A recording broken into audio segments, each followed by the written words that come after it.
So we can go ahead and get started. This is Margaret Ryder. I'm the vice chair of the committee, and we'll be starting the meeting today. First of all, before we get started, I just wanted to say a couple of words of thanks to our chair, Kate, who is no longer on the committee. She was, I think, on the committee since its beginning, and was the chair since its beginning. And the whole time I was the vice chair, I never had to do anything because she attended every single meeting.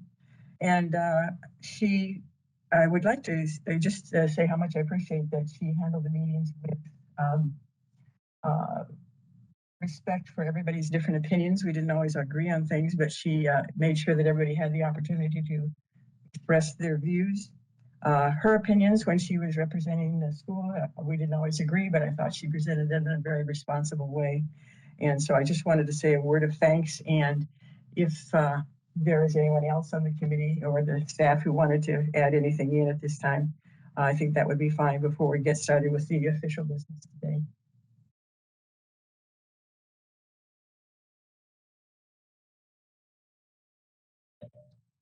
Hello, this is Joseph. Good morning, Margaret, and good to hear and see everybody else.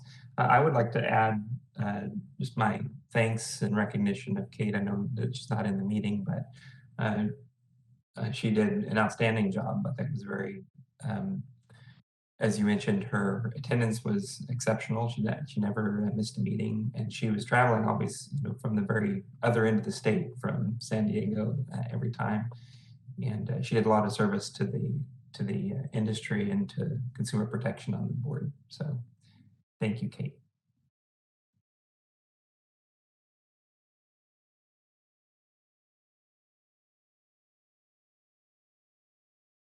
All right, see no other comments this time. Let's get started with the meeting. First of all, sorry, Margaret, Margaret? Yes, go ahead. Step in really quick. So I just, on behalf of the staff, I also would like to just say a few words. When I joined the Bureau last year, I had not met Kate before, but she was incredibly welcoming and generous with her time and her wisdom of all things Bureau history. And I have learned a lot from her over the last 10 months here. And I think that my appreciation for her contributions to the Bureau are really kind of underscored. Because I know I'm not the first person she's done that for, and it's not just a number of bureau chiefs, but also a lot of staff that she's worked with at the Bureau over her very long tenure with the committee. I did actually, given that long tenure with the committee, I did actually ask Lisa Raffretti, Deputy Bureau Chief, if she also wanted to say a few words about her time with Kate. But before I do turn it over to Lisa really quickly, I did just want to say we will be sending Kate a certificate of appreciation for her time and her extensive contributions to the Bureau's Advisory Committee, just out of all the appreciation that we as a staff have for her. So Lisa? Hi, thank you. Boy, this is crazy. Just want to thank Kate for her many years of service on the Advisory Committee. We've muddled through many changes and many challenges over the years. I'm truly thankful. Kate, I think you're on there with us now, that I'm really thankful to navigate the process. And you just reached out to the Bureau to seek clarification and have always brought meaningful conversations. It's been very, very helpful. Through your kindness and candidness, I've learned so very much from you over the years. And again, just thank you on behalf of the Bureau and all the staff. We appreciate it.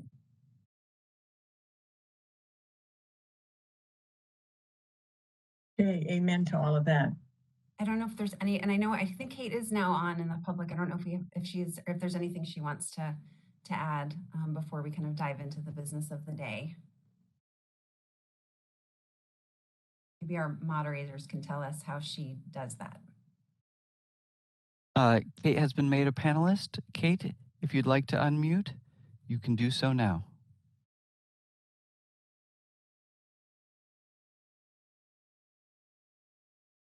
We're also sending you a request to unmute in case that'll help the prompt.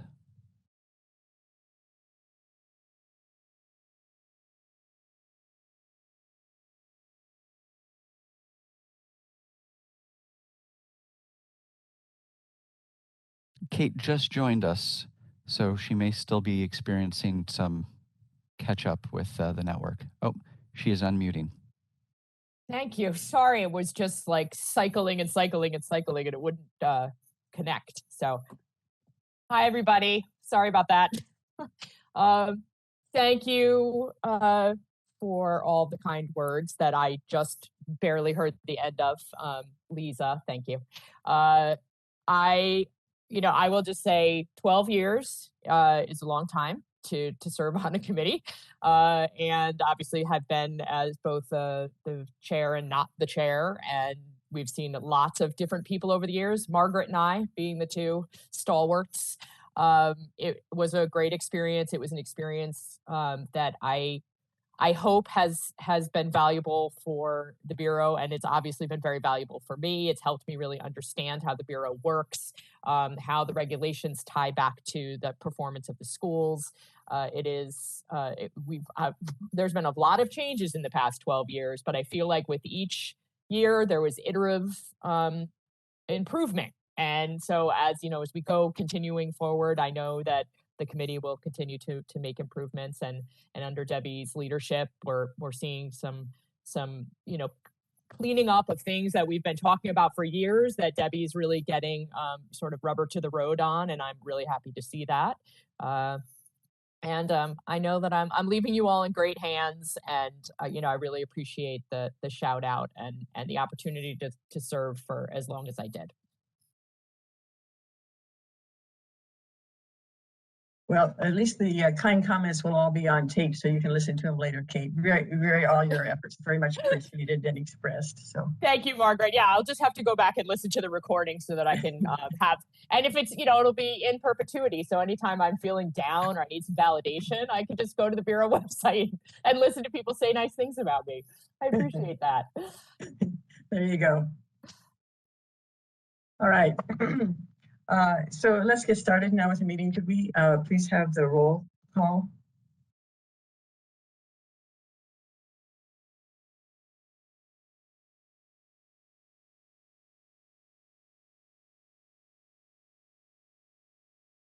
Margaret Ryder. Present. Joseph Holt. Present. Hanson Chu. Here. David Weiss. Here. Leah Farron. Here. Excuse me. Senator Roth. I believe Sarah Mason is here in his place. Thanks. Sarah's here.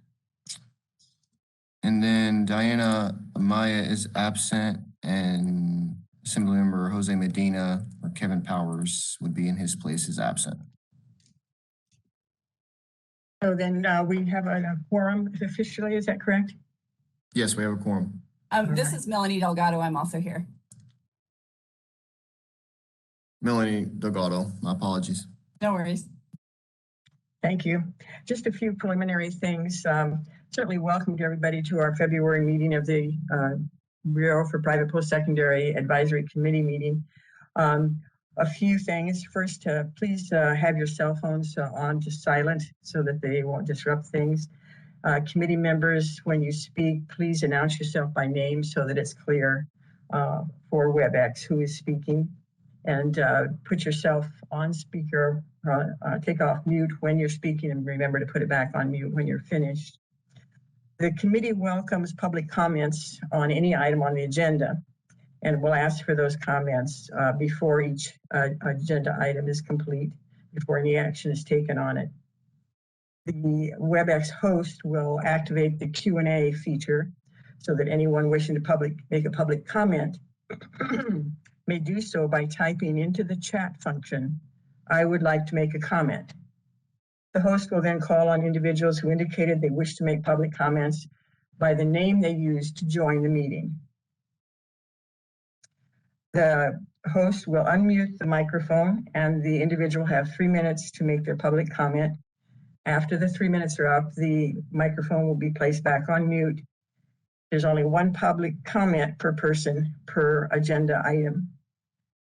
In the second agenda item, I believe, actually today it will be the third agenda item, the there will be an opportunity to make public comments on anything that is not on the agenda. So if there is something that is on the agenda you want to speak to, you should save it until that agenda item is reached. But if there's something you want to comment on that's not specifically listed, you may do it during that period. The total comment period for that would be 30 minutes if we need it. And on other agenda items, the total comment period would be up to 20 minutes. And there's a 3-minute limit on each individual participant for any of those comment periods. Please try to stay on topic. Keep your comments to the time allotted. If you have a question rather than a comment, you can submit your question to the Bureau by sending an email to bppe@dca.ca.gov. The meeting today will be run according to the Bagley-Keene Open Meeting Act and the Brown Act. So for the first agenda item, it is the elections for Advisory Committee Chair and Vice Chair, which is according to Business and Professions, or excuse me, Education Code Section 94880L, which says that we should elect a chair and vice chair from our members. I think, as was discussed at the last meeting, if I'm correct, that will run through the end of this year, at which time there would be a new election for the following year. But since we are, this is the first year we're doing this, and we're having the election in our February meeting instead of our last meeting of the year. And my understanding is that whoever's elected chair would then take over and chair this meeting after the election is complete. So do you have any questions, anybody on the committee, or shall we go directly to nominations?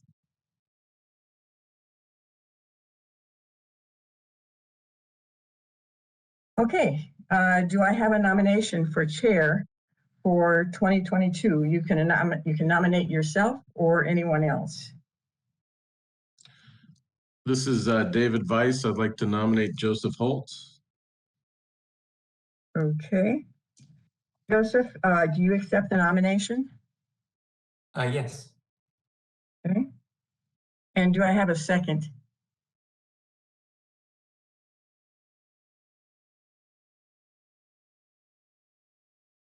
Can Joseph second himself? I'll go ahead and second the nomination. All right, do we have any other nominations for chair?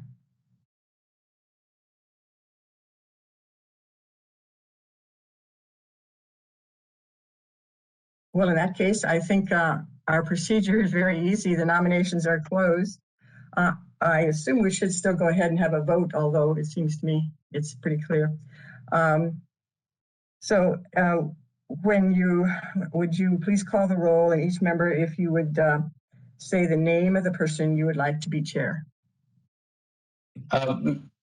Madam Chair, this is Attorney Lynn Nguyen. I'm counsel to the Bureau. I wanted to interject here just to if I may have a moment to talk about our interpretation of the new rules under SB 802. Oh, certainly. Thank you. Sorry about that. I meant to jump in earlier, but I was having trouble with the mute. As most of you know, SB 802, the Bureau Sunset Bill, established some term limits for the chair and vice chair positions. And just to ensure we're all on the same page, I wanted to say that in California, statutes are not retroactive unless there's some clear indication otherwise. So in this case, the 2-year term limit for the chair and vice chair positions are not retroactive. This means that an advisory committee member who's already served as chair or vice chair may serve 2 more years in each position moving forward. To further clarify, the 2-year limit is per position, so that a member may serve 2 years in each position. That is 2 years as chair and 2 years as vice chair. Finally, the 2 years may be split for a combined total of 2 years in each position. I'm happy to take any questions on that. Hopefully that's fairly clear.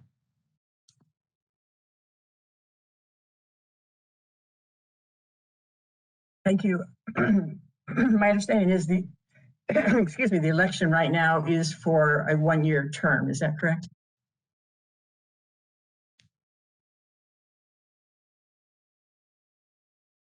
I'm sorry, my feed cut off. I didn't hear the question. I understand the election is for a one-year term. Is that correct? Yes, I believe so. Okay. Well, that puts me in sort of an awkward position, but I think given your explanation, I do need to allow any members who want, if with that clarification, if there's any additional nominations.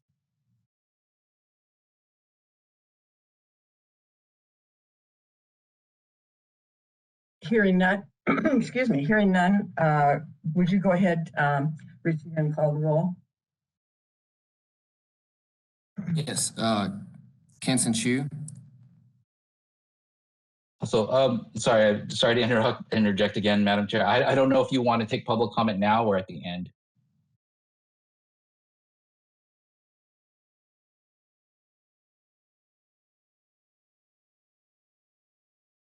She's mute. I believe you're muted. It's muted. Thank you. I didn't think we had public comment for the election, but if you think that we should, that's fine. And we should probably do it before we take the vote then. If you would go ahead and make that open to anyone who'd like to speak. This is the moderator. We are now open for public comment. If you would like to make a comment, please type the word comment into the Q&A box, which should have appeared in the lower right-hand corner of your screen, and send that comment to all participants. If you are a dial-in user, please dial *3 to raise your hand, and we will call on people in the order that requests for comment are received. Just a reminder, you will be given 3 minutes to speak, and you will receive a 30-second warning. Let's take just a second now to see if we have a request for public comment.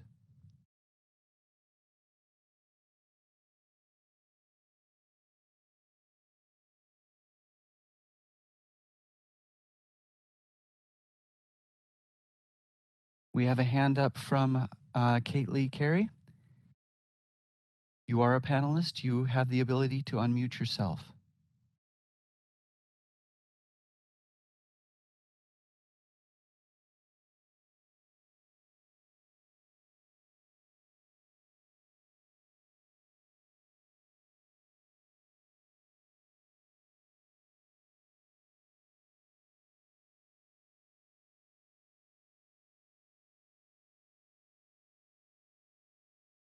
All right. Seeing no request for public comment, do you want to close comments at this time? Yes, please. And then, Richie, if you would go ahead and call the roll, and if you would indicate if you your vote is for the nominee, Joseph Holt, or otherwise.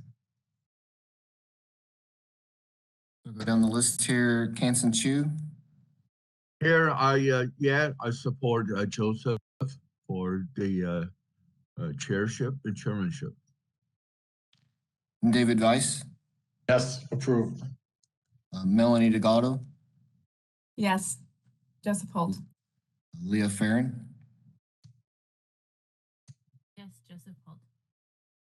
and then Joseph Holt, Yes. and then Margaret Ryder. Yes, for Joseph Holt. And that's all the members in attendance. Congratulations, Joseph. You are the new chair.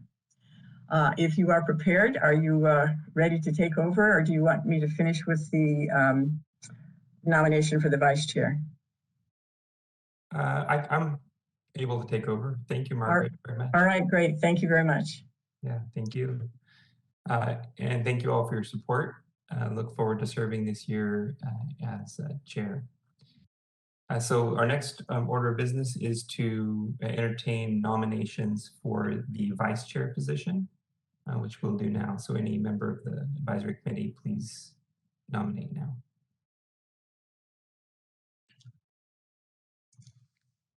This is David Weiss. I would nominate Margaret for vice chair. I'll second that. This is Lee Farron. Very good. We have a nomination and a second. And thank you, Mr. Nguyen, for the clarification. So there aren't any barriers or obstacles to Margaret continuing to serve as vice chair, starting with a fresh clock with SB 802. So given that, we will entertain public comment. And host, would you manage that process?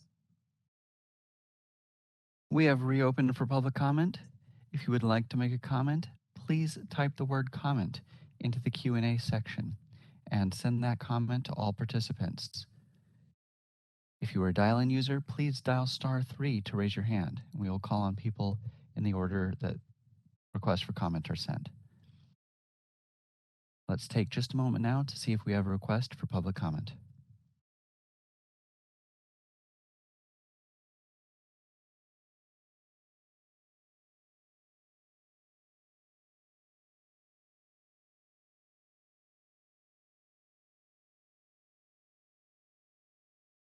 Seeing no requests for public comment, do you wish to close comments at this time?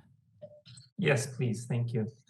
Margaret, my apologies. I neglected to get consent. Are you willing to serve as vice chair? Only if you're willing to have perfect attendance. That's okay, sure. I can't promise, but I'll do my very best. Thank you, Margaret. So with that, we'll go ahead and take a roll call vote for Margaret Ryder to serve this year as vice chair. And Richie, would you manage that? So Kansen Chu, Yes, I support Margaret for the vice chair. and David Weiss, Yes, Margaret. Melanie Delgado, Yes, Margaret Ryder. Leah Farron, Yes, Margaret Ryder. Joseph Holt, Yes. and Margaret Ryder. Yes. That's all members in attendance. Very good. Thank you. Moving on to our third agenda item, which is public comment on items that are not currently on the agenda. A few clarifying notes. Please be aware that public comment should provide information to the advisory committee, and it's not a forum for discussion between the committee and the public. The only action we as the committee can take is to listen to your comments, and that may of course influence if we add a future agenda item on the topic. But we can't take any other actions in this meeting on items that again are not on the agenda. But we do welcome public comment, and this would be your opportunity to share anything that's on your mind that is not currently scheduled for discussion today. Host, would you go ahead and manage that process? We are once again open for public comment. For comments not on the agenda, if you have a request for public comment, please send the word comment to the Q&A box, which should have appeared in the lower right-hand corner of your screen, and send that comment to all participants. If you're a dial-in user, dial *3 to raise your hand. We will be putting up instructions for the same momentarily. Let's take just a second to see if we have a request for public comment.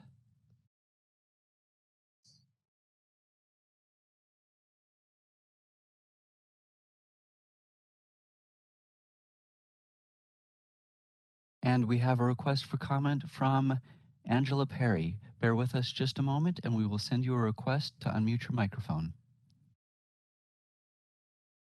All right, Angela, we've sent you a request to unmute your microphone. Wonderful. Thank you so much. And thank you to all of the members and staff of the Bureau, members of the Advisory Committee and staff of the Bureau. My name is Angela Perry, Director of Policy and Advocacy for the Institute of College Access and Success. I first wanted to congratulate our new chair and our returning vice chair, and thank you sincerely for the time and energy that you both put into this work. The Advisory Committee is so critical. And we really, really appreciate all of the hard work that the committee does. Secondly, I wanted to express sincere appreciation to the Bureau and celebrate the Sunset Review's 2022 addendum that was recently released. I think there are some great recommendations. It's clearly very carefully thought through. And will be a huge assistance as the Bureau undergoes the Sunset Review hearing. and processed during the next few months. So just wanted to take a moment to express appreciation for that report and the many helpful recommendations that are contained within, and look forward to working with the Bureau, with the legislature on trying to make sure that those things happen. And if TICAS can be helpful in any way, we would love to be helpful. So with that, thank you again, and look forward to a productive meeting today.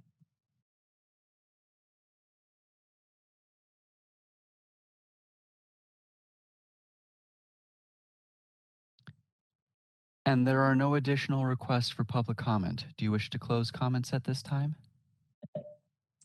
Yes, please. Thank you. And moving on to our fourth agenda item, which is the review and approval of the minutes of our November 3rd meeting. So we can open with any questions, discussion, or corrections that any advisory committee member may have having reviewed those minutes.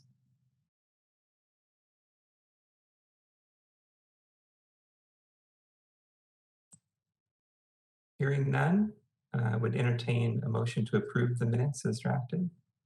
Move to approve. Do we have a second? Second. Very good, thank you. And Richie, can we do a roll call vote?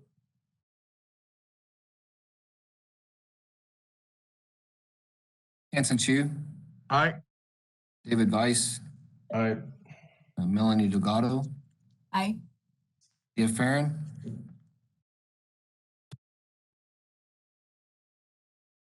Leah Farron. Sorry, I said aye. Can you hear me? Yes. Okay. Joseph Holt, Aye. Margaret Ryder.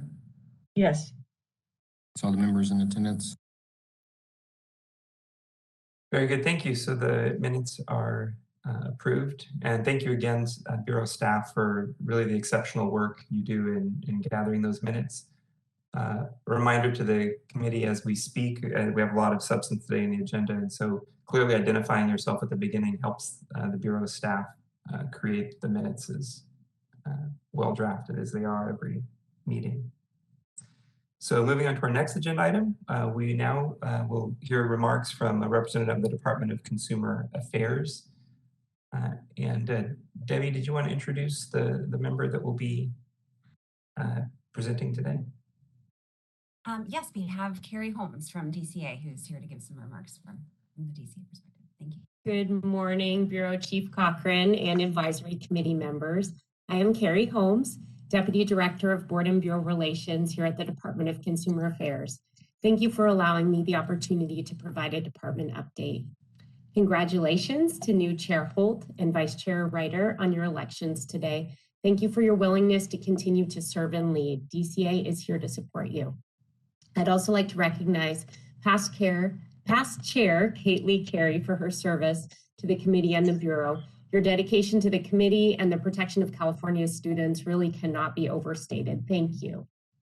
DCA appreciates all committee members and staff who have continued to serve through a pandemic that has affected us all in many ways. As California moves into a new endemic reality, updated public health guidance has relaxed universal masking for vaccinated individuals in many indoor settings. Unvaccinated individuals must still wear face coverings in all indoor settings, and in some high-risk settings, such as healthcare facilities, face coverings are required for everyone regardless of vaccination status. Local orders may be more restrictive to respond to community conditions. Please be aware of changing public health guidance and remember that as state representatives, we are all expected to adhere to state and local orders while carrying out our duties. On January 5th, 2022, Governor Newsom signed an executive order that extends the sunset date set in AB 361, allowing boards and committees to meet remotely through March 31st, 2022. New legislation introduced in January, AB 1733, would permanently allow boards and committees to meet remotely while also providing both virtual and physical options for members of the public to participate. If this bill is passed by the legislature and signed by the governor, it would take place immediately. We cannot be certain that AB 1733 will be enacted or when, so we should prepare for the possibility of in-person meetings after March 31st. Before attending in-person meetings, committee members would need to verify full vaccination with DCA's Office of Human Resources or participate in COVID-19 testing. If any members have not yet done so, please submit your proof of vaccination. Your participation will help DCA in planning for testing at future meetings. Please do this as soon as possible and don't hesitate to reach out if you need assistance. I am optimistic about the future and I look forward to meeting you in person one day.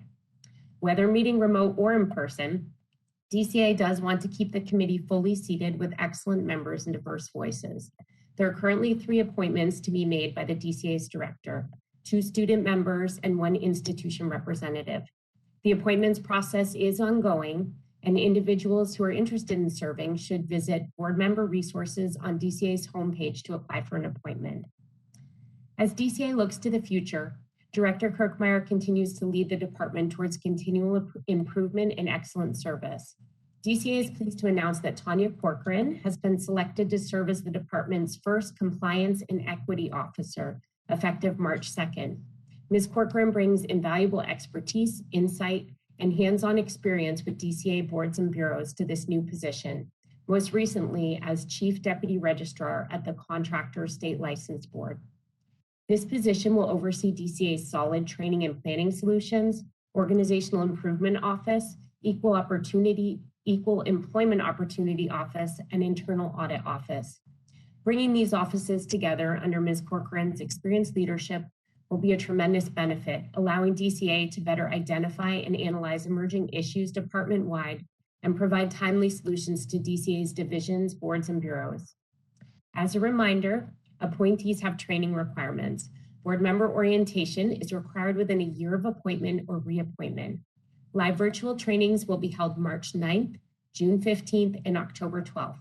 I invite you to register for BMOT through the Learning Management System, which is DCA's training portal. As always, Board and Bureau Relations is here to help. If there's anything we can do to assist, please reach out. This concludes my presentation, and I'll hand it back over to Chair Holt. Thank you very much, Carrie. Before we move to public comment, do any advisory committee members have questions or comments for Ms. Holmes?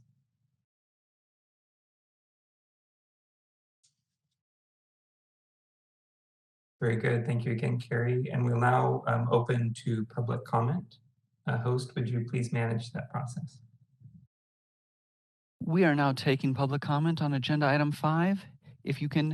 If you would like to make a comment, please type the word comment into the Q&A box, which should have appeared in the lower right-hand corner of your screen, and send that comment to all participants. If you are a dial-in user, please dial *3 to raise your hand. We will call on people in the order that requests for comments are received. Let's take just a moment to see if we have a request for public comment.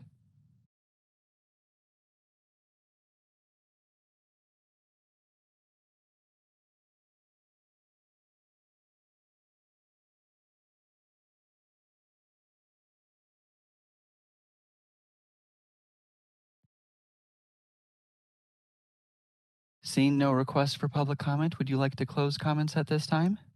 Yes, please. Thank you. Chairman Holt, this is Lynn Nguyen, counsel to the Bureau. Sorry to jump in here. We've neglected to take public comment on the minutes, and we do need to take public comment on each item. So if we could circle back now, that would be good. Oh, my apologies. I thought that we had done public comment on the minutes. Sorry, I missed that. So we will open again public comment. In this instance, we're looking at agenda item 4, which was the review and approval of the previous minutes. We are now taking public comment on the minutes. If you would like to make a comment, please type the word comment into the Q&A section, which should have appeared in the lower right-hand corner of your screen, and send that comment to all participants. If you are a dial-in user, please dial *3 to raise your hand. We will call on people in the order that requests for comments are received. Let's take just a moment to see if we have a request for public comment on the meeting minutes.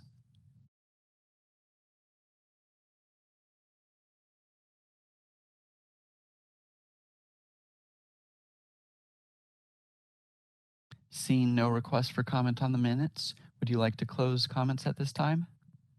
Yes, please. And thank you, Mr. Wen, for the correction. That's a downside of the WebEx meetings is you're not sitting 2 chairs away to say, hey, don't forget this. Appreciate, though, your guidance and support. So we'll move now to the updates, the variety of updates that we have from our Bureau, our excellent Bureau staff. We have a lot of ground to cover here. Debbie, I'd like to question you. I think in past, we've often taken public comment on these independently. Did you want to do each at a public comment period after each, or wait and do public comment at the end of agenda item 6? I think we have typically done it after each of them, 6A, B, C, and I think that probably makes for a more streamlined conversation. Agreed. Very good. Thank you. I think that makes sense. Well, before we kick this part off, I just will say, I know obviously we've got a lot of ground to cover in item 6. We do have a few staffing changes at the Bureau so you'll see some new faces, or at least new faces presenting on some different topics here. And I'll kind of outline what those are as we go through the agenda and the different issues. But I do want to highlight at the top that Robert Bales, who you all are familiar with as has been the Bureau's education administrator for several years. He oversaw our quality of education and annual reports units, and more recent years has also been a really integral part of getting us into Connect, our new IT system, getting that up and running. He has moved on to new adventures. So he used to report on a couple different topics at these meetings, and we've kind of divvied those up. So again, we'll kind of get into that when we, as we move through the list, but just wanted to put out that departure and how much we miss him at the start of this section, and then also invite Sean O'Connor, who is with us from DCA, to talk about the IT system project. All right, thank you, Debbie. Just wanted to check in. Moderator, can you hear me? Loud and clear. Okay, thank you. Thank you. Good morning, Chairman and committee members, BPPE leadership, staff, and the members of the public. As Debbie had mentioned, my name is Sean O'Connor. I'm with the Department of Consumer Affairs Office of Information Services. My formal title is the Chief of Project Delivery and Administrative Services, but most important to you, I actually serve as the project director on the IT implementation of the Connect system that Debbie just spoke about. I've actually provided a couple of updates to this committee along the path prior to the project starting and during the project, so it's nice to check it back in with many of you again here as we're have accomplished a lot and have some final things in the project period that we look forward to wrapping up in the coming months.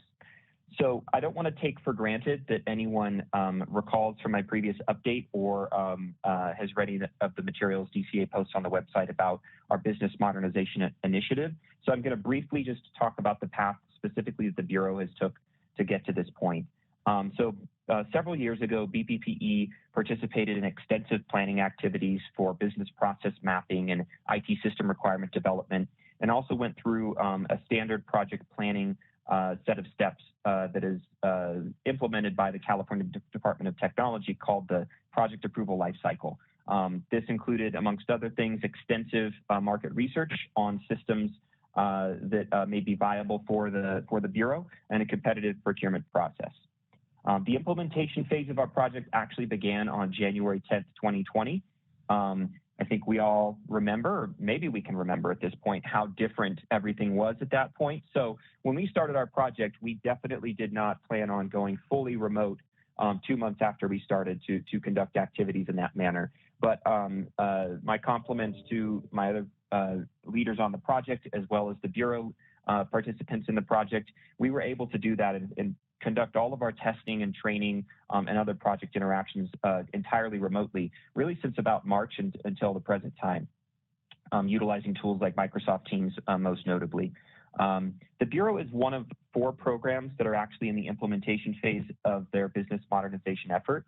And the Bureau shares costs and resources with the other 3 programs currently implementing to kind of lighten the load and achieve some cost efficiencies wherever we can in moving forward with this project. We utilize, and I'll use some industry terminology here, and I apologize for going down this path into techno-speak wonkery, but we utilize an incremental, agile project management process basically what that means is instead of taking 2 years to plan and develop something and releasing it all in one big thing at the end of 2 years, we identify areas of functionality that we can incrementally implement over time. It allows us to get things out there and available to improve services more quickly than we could doing a more traditional, what's called waterfall approach that was previously used with state IT projects as well as private IT projects. Want to move on to accomplishments to date. So we've had 3 major software releases since that January 10th date, 2020, delivering functionality that are currently being used by external users and BPPE staff. Some of that functionality is an online non-accredited application for approval, an online consumer complaint form, complete back office consumer complaint processing, including the Bureau's investigation and discipline process, as well as the back office inspection processes. We've also completed data conversion from the legacy system for all investigation, discipline, and inspection data, which included not only converting data from one legacy system source, but also multiple sources that the Bureau used to track investigation and inspection work. All of this represented a tremendous amount of work where we've gotten today on the part of BPPE staff. And each of the aspects of functionality I mentioned above required countless hours of staff input and testing, and we could not have done this without their support and the support of the leadership. So I just wanted to express my appreciation for that. Moving on to a project budget. From a project management perspective, one of the main challenges you'll probably hear about with state IT projects, read about in various newspapers, is budgetary challenges. But thankfully for us, that has not been one of our challenges on this project. As of the end of January 2022, the project is trending to come in just under budget with 90% of the overall project expended to date, as well as the project is scheduled to complete at the end of April. So even if we went a little bit beyond that, which doesn't look like we will at this point, we would still be within our budget. So that's a very positive thing for any project and a very positive thing for ours. Current activities. So we are in our last major product increment or software release of the project phase. And then once that is wrapped up, we will move on to what's called the maintenance and operations phase. And I'll talk a little bit more about that in a moment. The focus of this last release from a BPPE perspective will include bringing over the remaining application types and conversion of all the remaining licensing and application data that was not converted in our earlier software releases. So we're talking about renewals for approved and accredited institutions, initial accredited school application, and a variety of applications associated with updating institutions' locations, educational objectives, et cetera. And we've also been working on an online the online strip claim submissions, annual fees, and various other aspects of the Bureau's core functionality that I'm probably leaving out here. But we've gone through initial development and testing on many of those items that I just mentioned, and we're coming up towards the end where we start beginning our final sort of end-to-end testing and final conversion testing for those items as we approach project closeout. Maintenance and operations. So I mentioned a little bit earlier that maintenance and operations will continue on after we complete all of our project period objectives. And in maintenance and operations, we'll continue to update the system to accommodate for law changes or regulation changes, improvements to user experience, just like any software platform, WebEx included. As new, it's not stagnant. As new technology becomes available, we can implement that to improve services. We will, of course, be planning to do that with this system for the Bureau moving forward. Some of the more substantive things that we will be looking at in our maintenance and operations portion is incorporation of the existing online annual report into the Connect system, so we can kind of store all the data in one spot. I know that's an objective for Debbie, and that we identify that as a great opportunity for the system to pay some dividends in storing all of the Bureau's data, not just enforcement and application types of data, but also annual report data in one spot. So that's going to be one of our objectives that we'll be looking at during the maintenance and operations phase once we get into that. And my final comments, again, I just wanted to extend my appreciation. When I've worked on several IT projects of this size and scope, and really one of the things that always improves the likelihood of success and mitigates a lot of project risks is the commitment from the Bureau leadership and the commitment of the staff to participate and provide timely and effective feedback on items that we're developing. And we've had that throughout with the Bureau. So I just want to say thank you to all of the chiefs and the managers and the staff. I know it's tough to allocate time for staff outside of what I'll draw air quotes around as their normal jobs to participate in this extra job. But the Bureau has definitely made that investment. And I look forward to closing out the project period in the coming months and continuing to work with the staff on those improvements.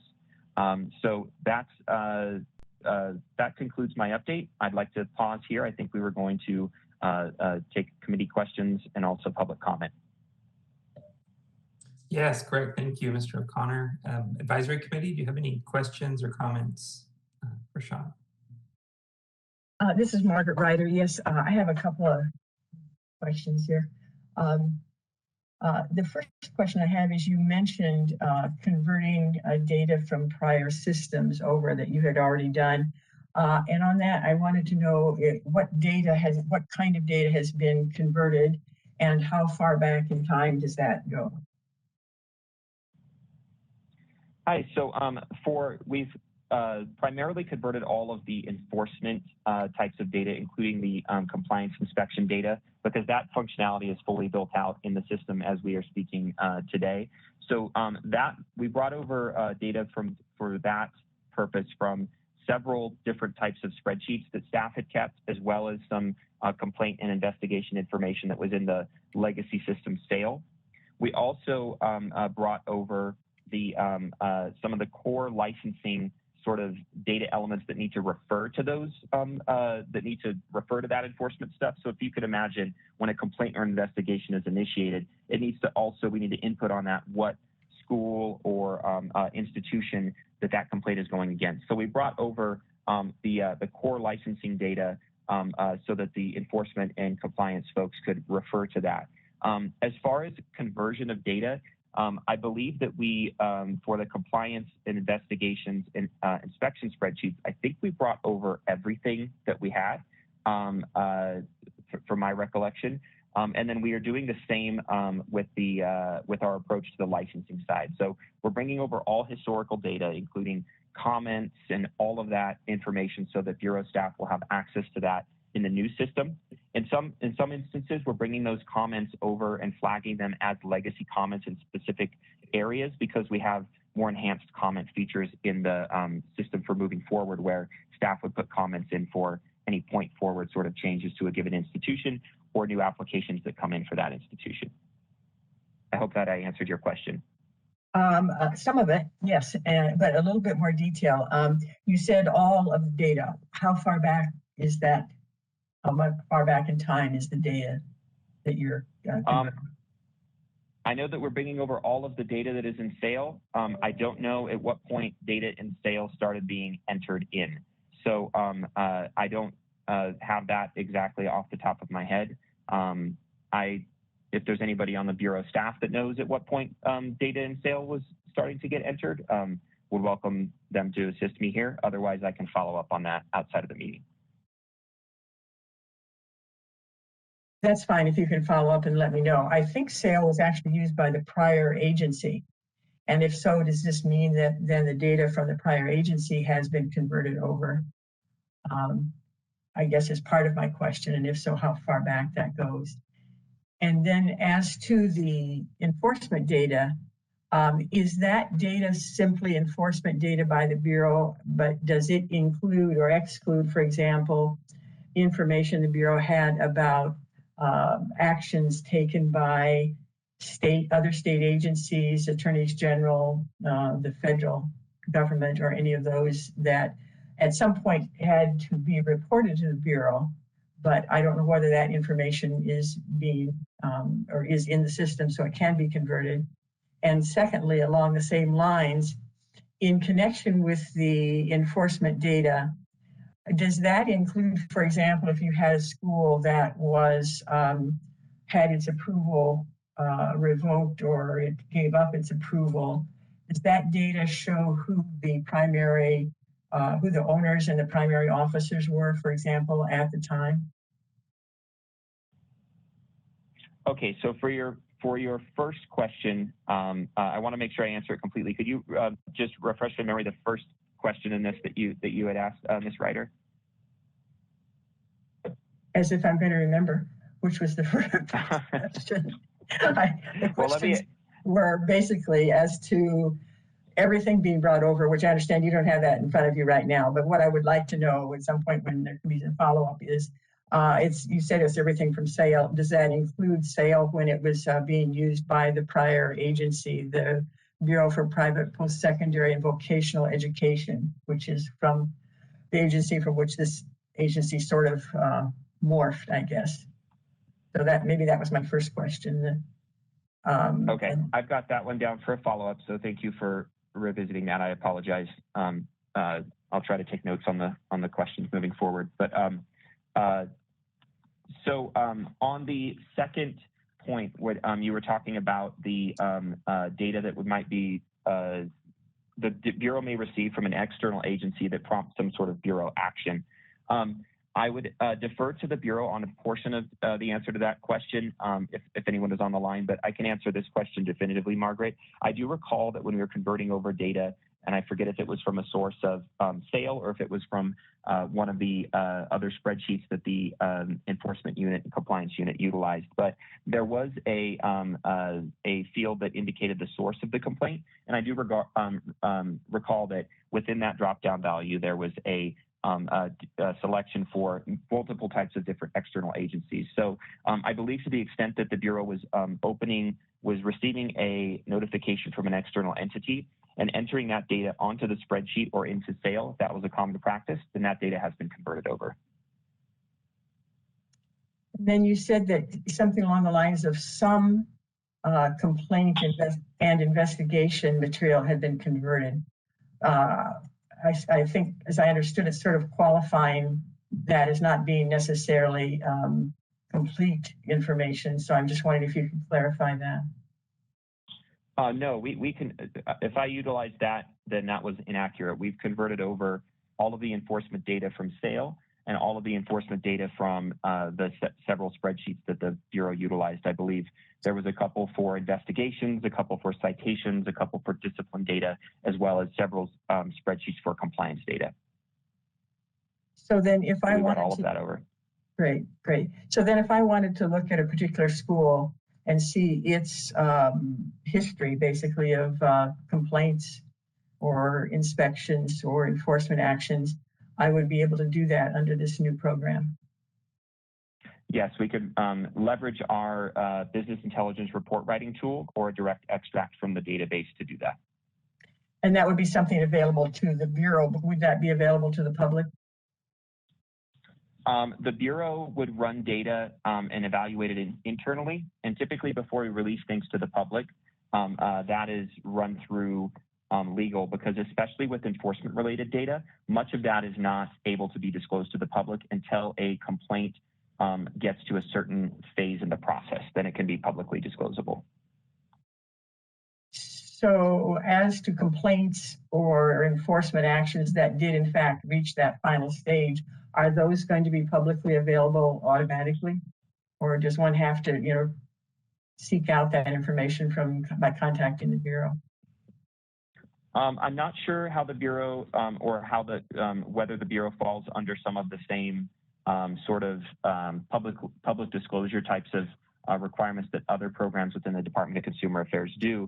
But typically, programs either disclose that the institution has received a public, sort of some form of public reprimand, which I know is another term in the discipline process, but essentially has had some action taken against their license, like revocation, suspension, or something of that nature.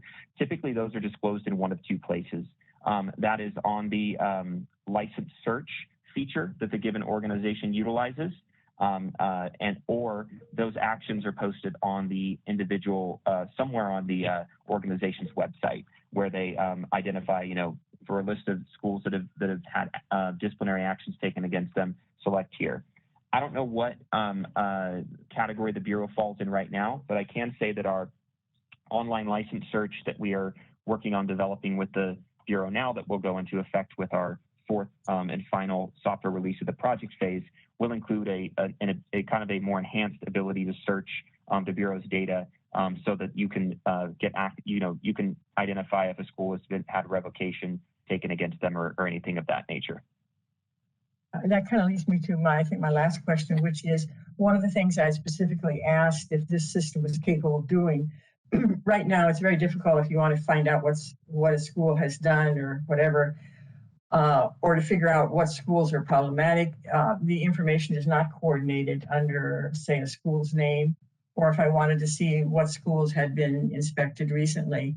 So I'd like to hear, maybe you don't have that at your fingertips, but I would really like to hear an explanation of, if you want to search a school, what will you be able to find just by searching that school as far as the current information, as well as what has been converted over, for example, on enforcement, on inspections, on accusations that were finalized, that kind of thing, as well as their enrollment and their fact sheet and so on.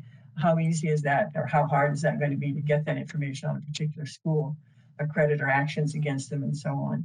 And similarly, is it now set up so that one will be able to, say, go to inspections and search by date, so you can find, say, inspections done in the last 6 weeks, something like that? So I will just qualify this by saying that Oh, I was just going to say, do you mind if I jump in real quick? Just because I think some of these questions are a little bit beyond the IT project, and I want to just kind of frame the bigger picture before you. Is that okay? Absolutely. Go for it. I think I feel like there's a few questions that are kind of intertwined right now. One is kind of what is the information that the Bureau gets that should be relevant to its decision making and its operations, and then there is how do we store that information internally into some sort of IT system, formerly SAIL and going forward will be Connect. And then there is like how do we make the right information as available and usable to the public as possible? So I guess I'm hearing some of the questions, all of which are good questions. I'm hearing them sort of intertwined. And I want to say in terms of some of them, I think a big reason we're moving from SAIL to Connect is so that we will have a system that is more nimble and is better able to capture some of the information in the way that we need to use it.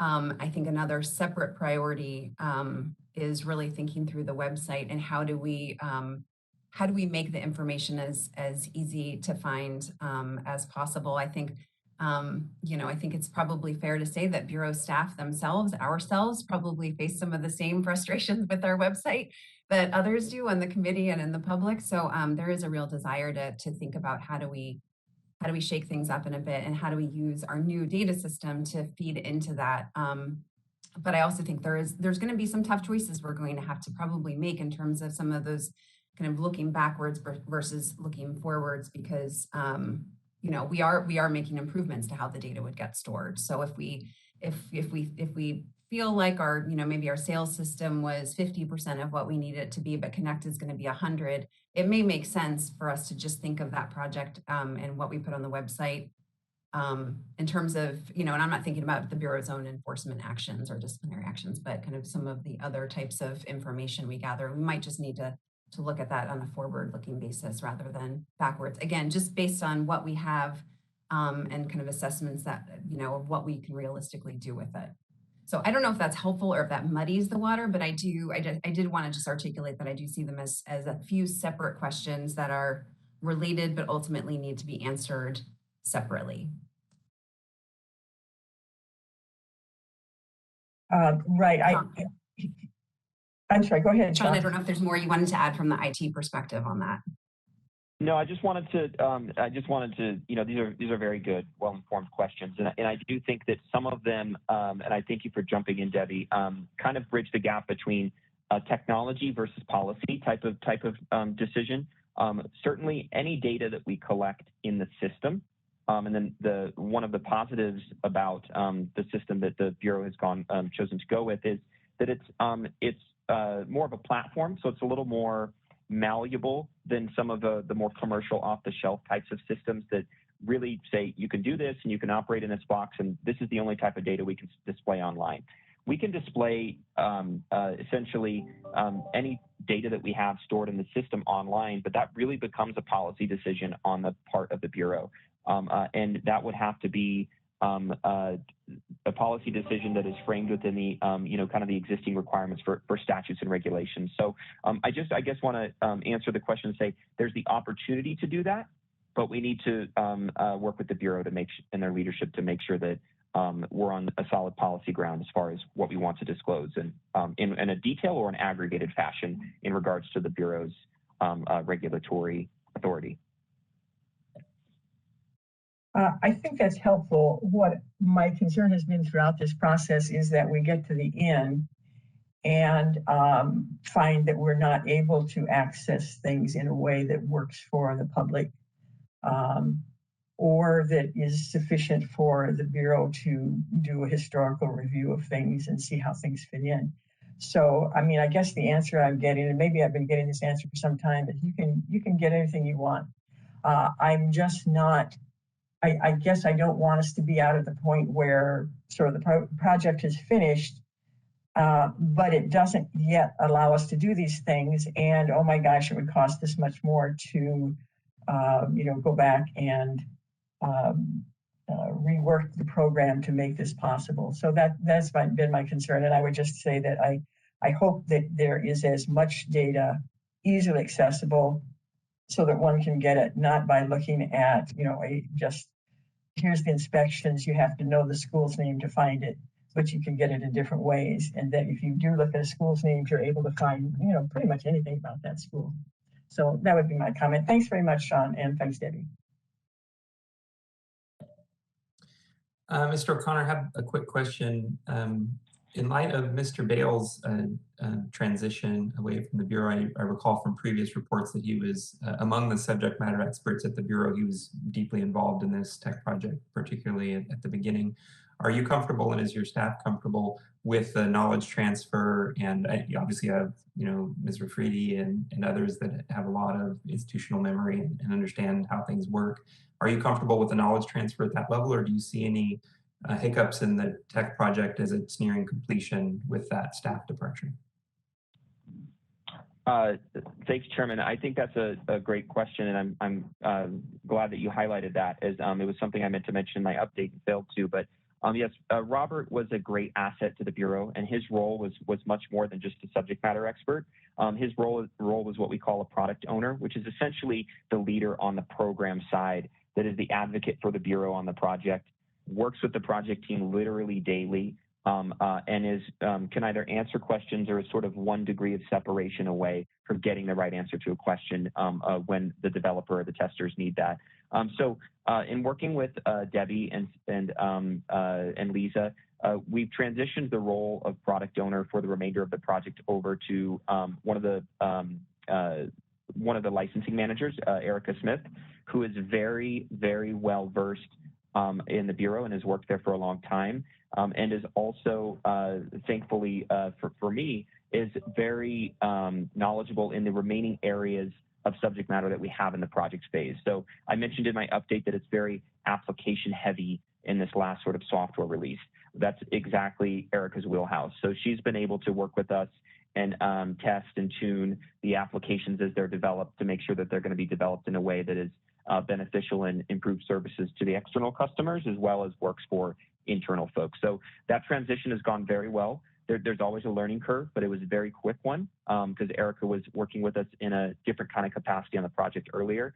So I'm very pleased with Erica and super appreciative the Bureau's allocated her in this role on the project. Excellent. Thank you for that update. And thank you, Debbie and Lisa, for making that decision and facilitating that transition. Advisory committee members, does anybody else have any questions for Mr. O'Connor?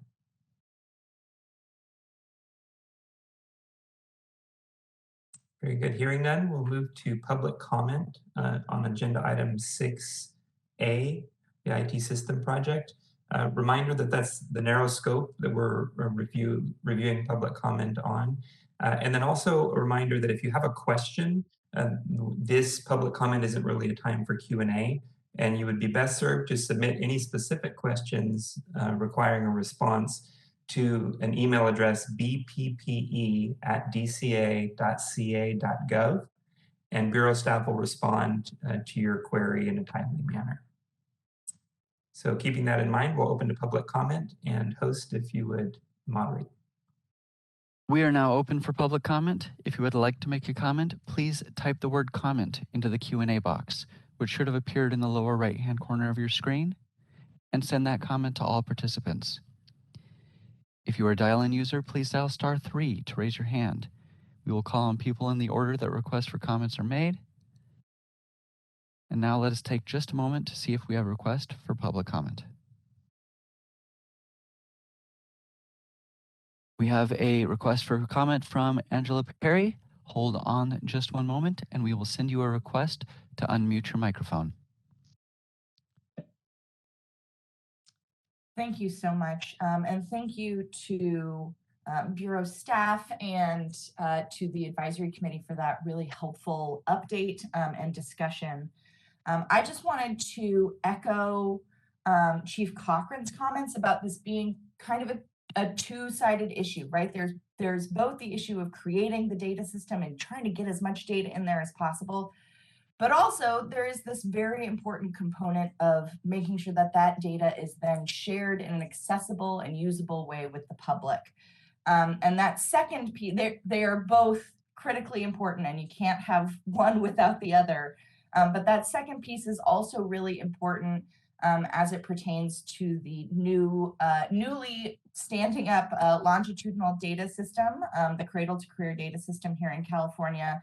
And I am so pleased that the Bureau is part of that process and the Bureau's data will be included in that process.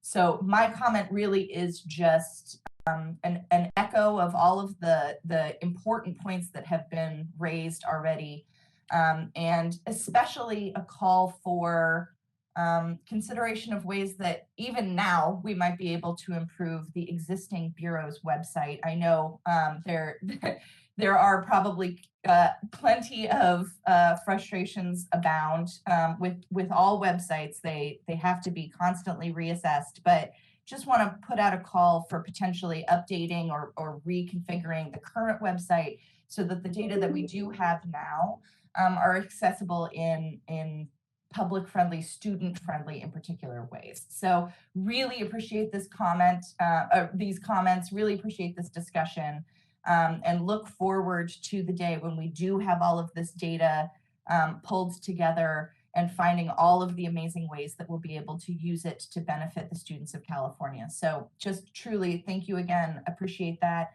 And if there are ways that TICAS or other partners can help brainstorm or think about ways to improve the current website or future data collection, please let us know. Thank you again.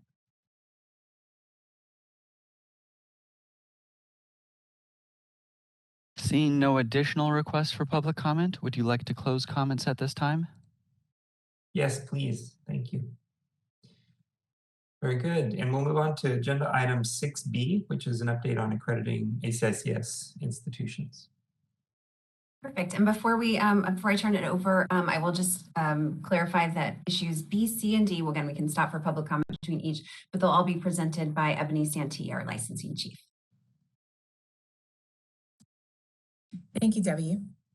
With the outcome of the ACICS appeal to the U.S. Department of Ed pending, the Bureau is proactively working to position itself to actively address student and institution concerns if the accreditor's recognition is discontinued. We've identified 21 schools that will potentially be impacted by this loss of recognition. That includes 10 schools approved by means of accreditation, 9 are what we internally call full approval institutions, both degree and non-degree granting, and 2 are registered out-of-state institutions. We sent a request for information on the institution's plans if the accreditation status changes, and requested student roster information as well. Working with the Office of Student Assistance and Relief, better known as OSAR, they have made initial contact with these students, detailing the services that students can utilize and answer any questions that they may have. The Bureau continues to monitor the ACICS situation and we'll be ready to respond if necessary once a decision has been rendered. Thank you. Very good. Thank you, Ms. Santee. Does anybody on the advisory committee have any questions regarding ACICS agenda item 6B? This is Margaret. Can you remind me, what is the current status of that process of the feds looking at ACICS? I believe we're just pending an appeal decision.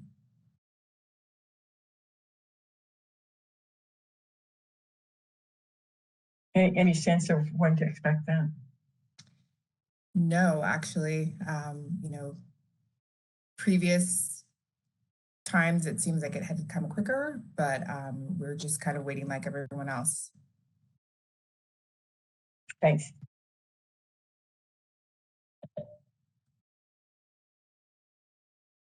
Okay, hearing no more questions, we'll go ahead and open to public comment for agenda item 6B.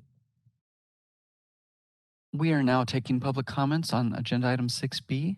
If you would like to make a comment, please type the word comment into the Q&A box and send it to all participants. If you are a dial-in user, please dial *3 to raise your hand. Let's take just a moment to see if we have a request for public comment.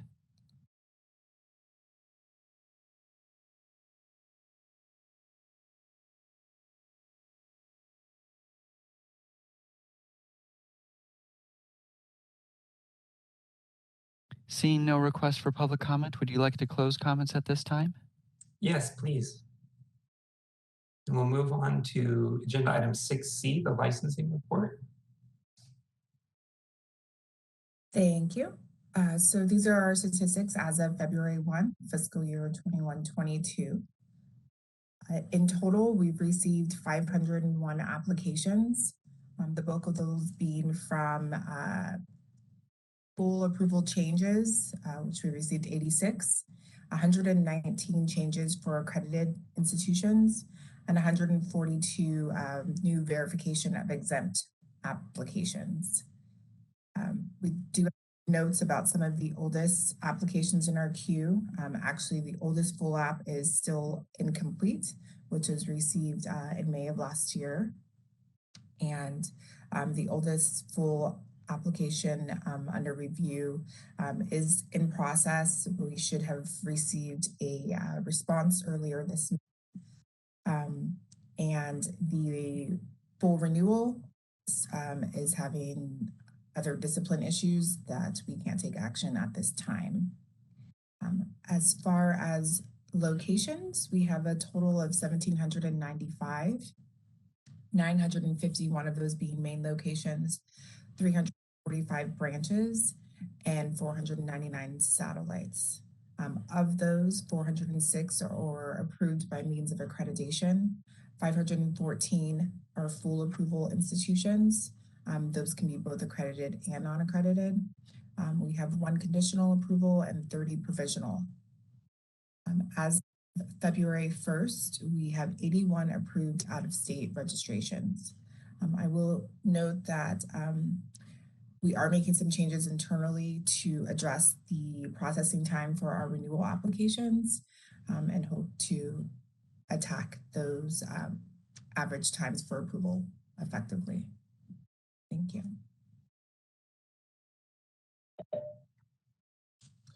Advisory committee, do you have any questions regarding the licensing update? I have one question, Ms. Santee. You have 81 approved out-of-state registrations, which is a topic we're going to take up later in this meeting.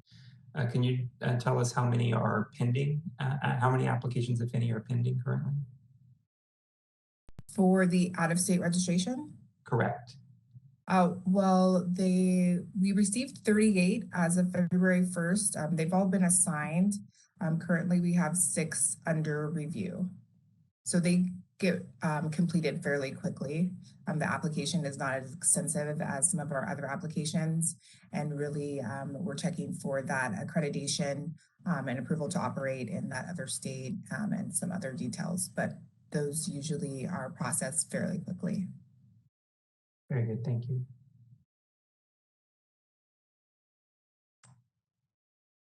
Hearing no other questions from the committee, we'll move to public comment on agenda item 6C, the licensing report. We are now taking public comment on the licensing report. If you would like to make a comment, please type the word comment into the Q&A box and send it to all participants. If you are a dial-in user, please dial *3 to raise your hand. We're going to take just a moment to see if we have a request for public comment.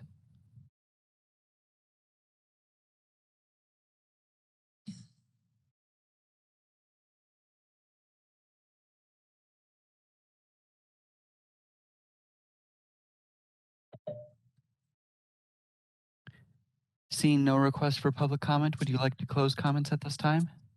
Yes, please. We'll move on to agenda item 6D, the quality of education report. And it's me again, standing in for Robert at this time. I don't have much information and not much has changed. This first item just shows the layout of the various accrediting agencies that our accredited institutions have chosen. So of the 55 that are accredited, the most are WASC Senior, closely followed by TRACS, which is the Transnational Association of Christian Colleges and Schools. And from there, it goes across those accrediting agencies. On the following page, I believe the only change that came recently this year was that one more school was suspended in 2022. I should say their degree programs were suspended for not meeting that benchmark of pre-accreditation and accreditation. So I think that only changed by one. So now there is 5 currently suspended. And that's the update on those institutions. Very good, thank you. Before we go to advisory committee questions, committee colleagues, we have a lot of steps to cover later, so I'm going to be moving pretty quick. So if you do have a question, please don't be shy. Feel free to jump in quickly because I'm not trying to chill conversation, but we do have a lot of ground to cover, so I'll be moving relatively quickly. With that said, any questions regarding the item 6D in the quality of education report?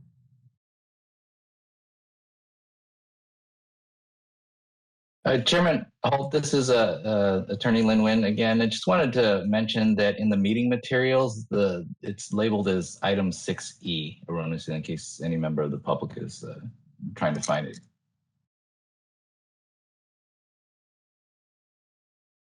Got it. I have 6D for the quality of education, so I must have a lettering error on the materials I received.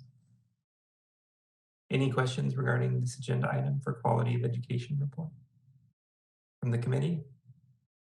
Very good. Hearing none, we'll go to public comment.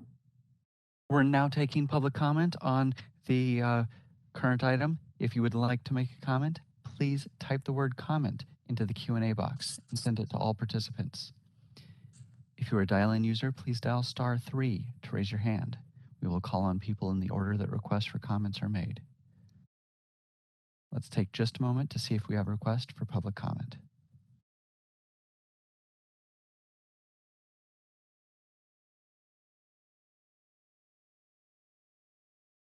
We have a request for public comment from Robert Johnson. Bear with us just a moment and we will send you a request to unmute your microphone.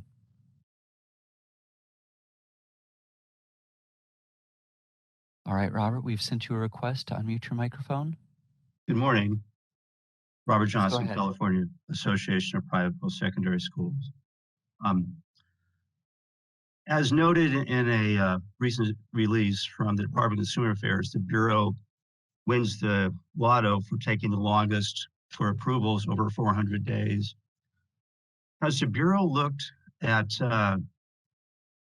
the quality education unit's role in the delay of approvals, which are actually unacceptable, but it's been that way for a long time. It seems like there's a breakdown in the ability to analyze staff ratios to workload to result. So the question or the comment is that is the quality education unit adding 100 days, 200 days to the approval process, or is it relatively benign?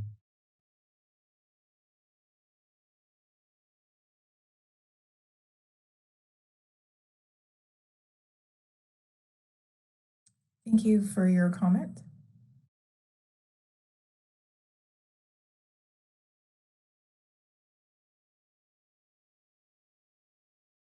This is the moderator. A quick reminder that the Bureau is taking comments. If you need to ask a question specifically, please send an email to bppe@dca.ca.gov.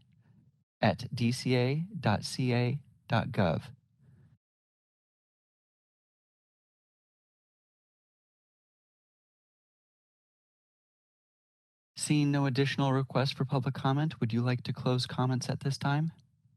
Yes, please. We're going to move on now to agenda item. I have a 6E, might be an F on some public materials, which would be the annual report update. Yeah, I know. I think we might have a slight version issue, but hopefully everyone's looking at the one where annual report is E. And I will also just kind of say another staffing change. Jason Alley will be sharing the report on annual reports as well as the report on compliance and discipline. You've heard from Jason previously, given his role as acting enforcement chief over compliance and discipline, and he was doing such a good job stepping up. So we asked him to step up further. So thank you, Jason. Turn it over to you. Thanks, Debbie. I appreciate that. Good morning, everybody. I have a brief annual report update. Of course, since the last advisory committee meeting, the window closed for submitting the annual report on time as of December 1st. There are 111 schools that did not submit an annual report on time. So we are in the act of preparing enforcement referrals for those 111 schools. The financial reports for all 2020 annual reports that have been submitted have also been reviewed, and enforcement referrals will also be prepared for any schools that are below the minimum standard financially. I want to thank the annual report staff for doing a great job as always and bearing with me still trying to catch up to the annual report unit. And also I wanted to answer a question that we received at the last, or Robert received technically, at the last advisory committee meeting regarding schools that had never submitted an annual report. So what we did, we looked into that, of course, and thankfully we discovered only 4 schools that fit the criteria for the search we did that have not submitted an annual report that were approved before I don't have that part written down, but essentially 4 schools have not submitted an annual report for the last 2 reporting years. So we will also be looking into submitting enforcement referrals for those schools where appropriate. But I already said I wanted to thank the staff. They've been great. But otherwise, that's all for annual reports at this time. Advisory committee, any questions for Jason regarding the license or annual report update? I have one question. The number, if you know from previous years, is that an unusually high number of missing annual reports, or is that consistent or common with previous years? I actually don't know because it was Robert who was the chief over annual reports before, for prior years. Got it. Given the unique and wild circumstances of the last 2 years, really might bear some staff consideration of, is there any particular outreach or support that could be given to institutions if they're missing something? Is there, I'm sorry, is there any outreach you're asking? No, I'm just saying something for staff to consider. Gotcha. To the number, trying to close the loop on those number of missing annual reports. Absolutely, yeah.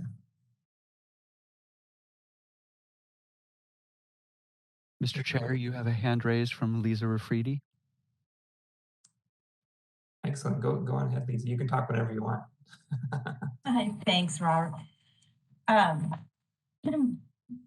I just wanted to just point out that the annual reports unit does work one-on-one with the schools, and especially the brand new schools that are just coming on board. They work with them one-on-one on helping them prepare their first annual report.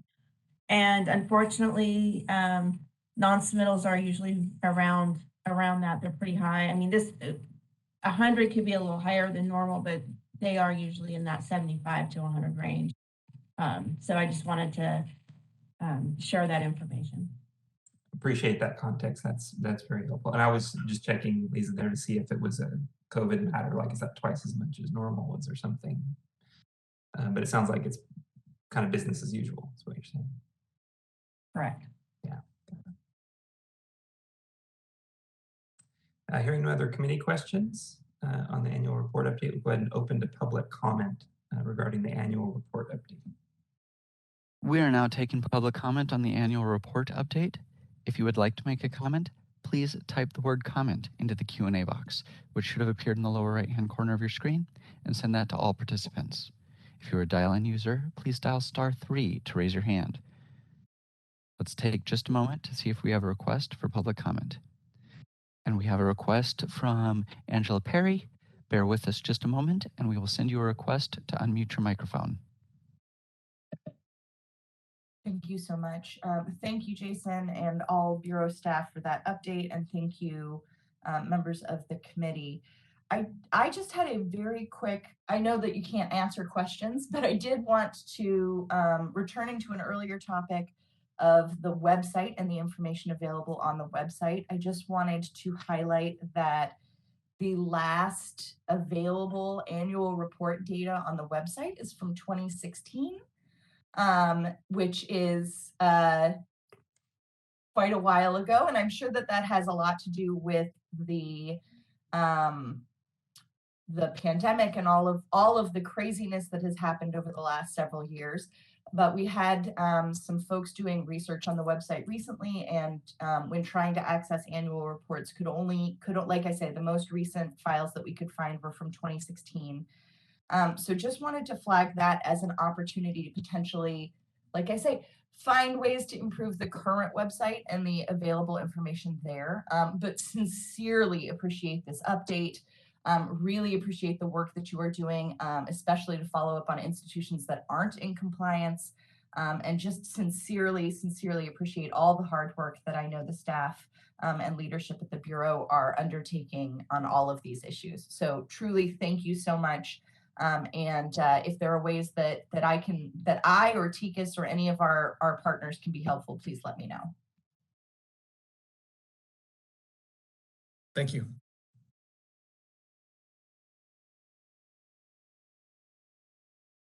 Seeing no additional requests for public comment, would you like to close comments at this time? Yes, please. And we'll move on to agenda item 6F, compliance and discipline report. All right, thank you. It's me again. As you can see here is a breakdown of the number of inspections we've done. And I want to point out that, of course, the last column is only for the first month of 2022. It looks like a steep drop off, but it's not really.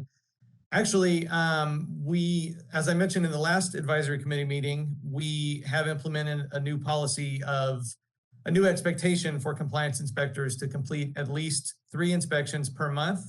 And the staff has been wonderful, as always. I have a great staff in compliance and discipline and annual reports. And they have really taken to the new expectation.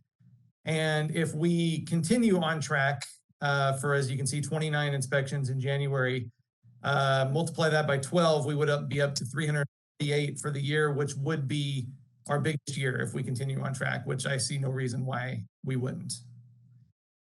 And then continuing on down the page is a breakdown of announced versus unannounced inspections. Continuing on to page 34 is a breakdown of disciplinary actions taken from inspections. Notices to comply are, of course, minor violations that this institution is not able to remedied by the end of the inspection, and enforcement referrals are for material violations. And to speak a little bit more on compliance regarding the specific question we received last time at the advisory committee meeting, we did look into the question of which schools had never been inspected. And to look into this, we found that the vast majority of schools that have not been inspected received their initial approval within recent years. So in these cases, they may not be due for an inspection, or of course may have been impacted by the dampening of inspections due to COVID, which we're still seeing, but we're recovering from. So ultimately, there are 7 schools that had not been inspected at the time of the last meeting that were approved more than 5 years ago. Actually, they were all approved in 2016. Of those 7, 4 of them have been inspected since the last advisory committee meeting.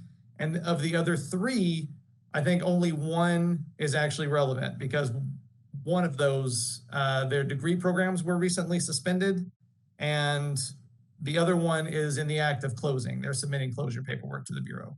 So at this time, only 1 of those schools that had never been inspected is uninspected, and it has been assigned to somebody as of now. And I think that's all I had to add about compliance. So moving on to, I forgot, compliance and discipline are together on the agenda. And if I didn't already, I think I did, but I wanted to thank the compliance staff. They're wonderful, of course. Moving on to discipline. That would be page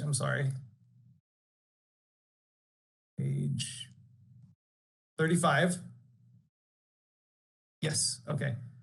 So there you see the statements of issues, which are of course the schools that are seeking initial approval and were denied. We have seen fewer denials than usual. I'm sorry, not fewer denials, fewer appeals of denials recently, which is why the number seems to have gone down a little bit. And all those columns are the various actions within the statement of issues. Moving on to accusations on the next page. Accusations are disciplinary actions taken against schools that already have their license. It may not look like it's represented here, but we are seeing an uptick in the number of accusations based on complaint investigation cases and citation case referrals where schools have not complied or responded, which are then referred to the Attorney General's office. And lastly, moving on to citations.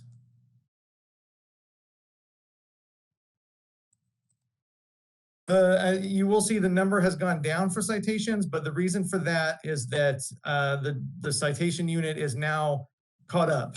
The last 2 years were focused on clearing backlog, and there's no longer a huge backlog in citations. So as referrals come in from the various units, citations are being issued within a month of receiving the referral or less. And let me see. And I also want to, of course, thank my staff in discipline who've done a great job catching up on that backlog in citations and in every other section of discipline. So I think I covered everything. I think that's all I have for compliance and discipline.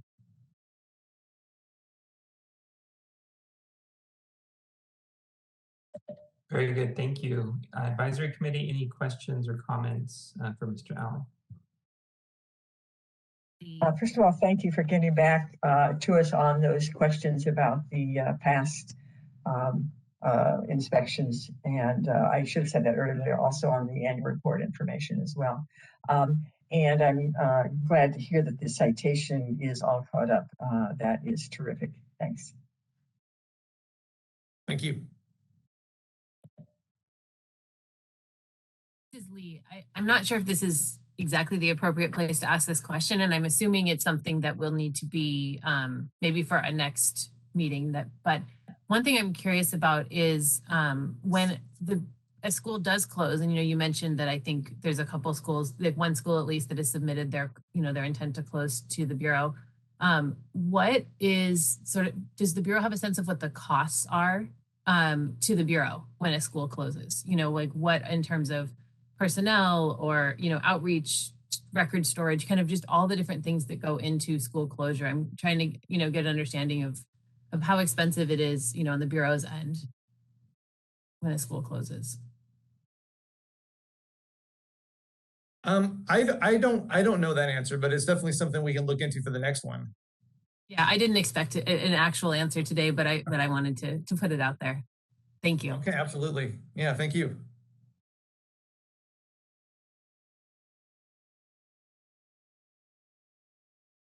I wanted to thank you for including in this section and the next a separate category for contracted institutions. It's good to have visibility into the number of complaints received and compliance actions around the new category that's come in the last couple of years. Hearing no other questions for the compliance and discipline report, we'll go ahead and open to public comment. We are now open for public comment. If you would like to make a comment, please type the word comment into the Q&A box in the lower right-hand corner of your screen and send that to all participants. If you are a dial-in user, please dial *3 to raise your hand, and we will call on people in the order that requests for comments are made. Let's take just a moment to see if we have a request for public comment.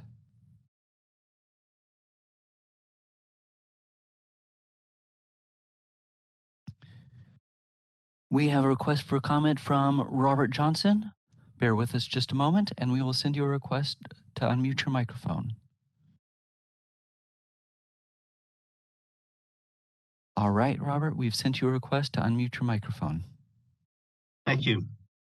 Two comments. One is that first comment, it would be helpful if the Bureau would distinguish between planned closures and unplanned closures, because the costs related to planned closures to the Bureau are almost zero. The other costs related to those kinds of closures that are unplanned really is dependent upon the size of the program and whether or not there's transferabilities to other schools. So it's not going to be a fixed cost, but I think it would at least be more illustrative of the number of unplanned closures in California versus the number of planned closures, which are, I believe, in the majority.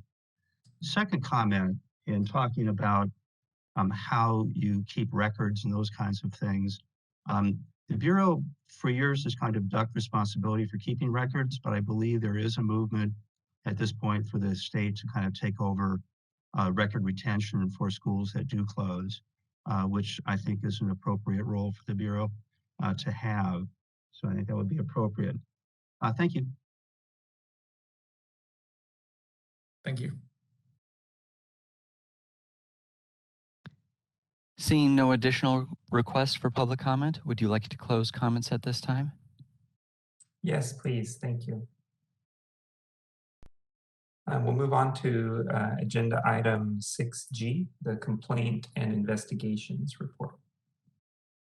Great, and I will just open this up by just welcoming our brand new enforcement chief over complaints and investigations, Daniel Rangel. I will let him tell you more about his background, but we are so excited to have him. He joined the Bureau maybe just about a month ago, and great to have him on board. And I also, before turning it over to him, just do want to give another special thanks to Clarissa Serrato Chavez, who has been stepping up for the last 6 or 7 months since the departure of Beth Danielson. We simply could not have gotten through the last half year without her taking that leadership role on. So thank you, Clarissa, and welcome, Daniel. Thank you, Debbie, and good morning to Mr. Chair and members of the Advisory Committee. My name is Daniel Rangel. I'm the newly appointed Enforcement Chief over complaints and investigations. I'm very excited and happy to be here. And I also want to express my gratitude and acknowledgement to Clarissa for her hard work and stepping in and keeping things moving along. And also want to express appreciation to the other manager in our unit, Karen Borja, for also chipping in and both of them together, keeping things moving along, and then also making the transition for myself into this new role easier. And they've been great at communicating the information and getting it over to me. Just a little background on myself. I've been with the state for, 14 years this month. And the vast majority of that time has been spent in the investigative side. I am very passionate about consumer protection. So I feel that this role is going to be right up my wheelhouse. So I'm very excited to learn everything that the Bureau does. Most of my background has been with other boards and bureaus within the Department of Consumer Affairs, mostly health-related boards, such as the Dental Hygiene Board and the Dental Board of California. So stepping into this is a little different in the ways the enforcement unit functions.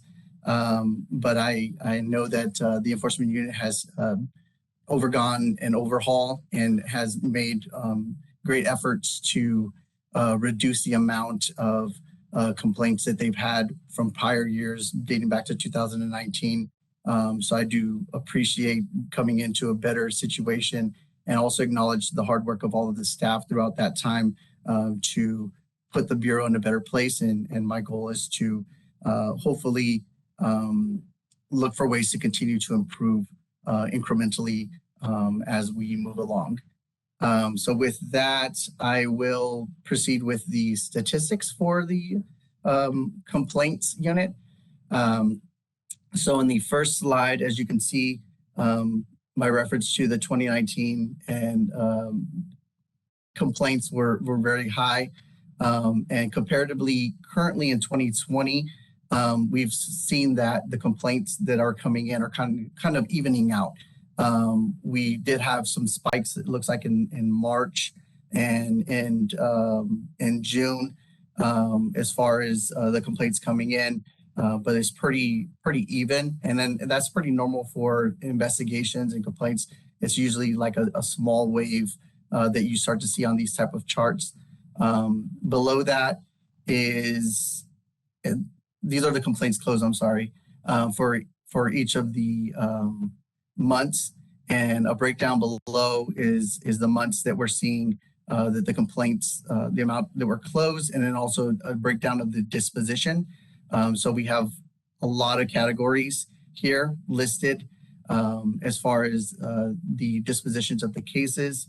If you're looking at the month by month breakdown, we did see some dips in the amount of closures in July and December, which generally corresponds with staff taking some time off during the holidays.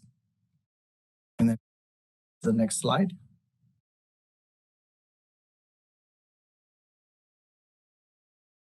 And on this chart, it shows the days that it took to close.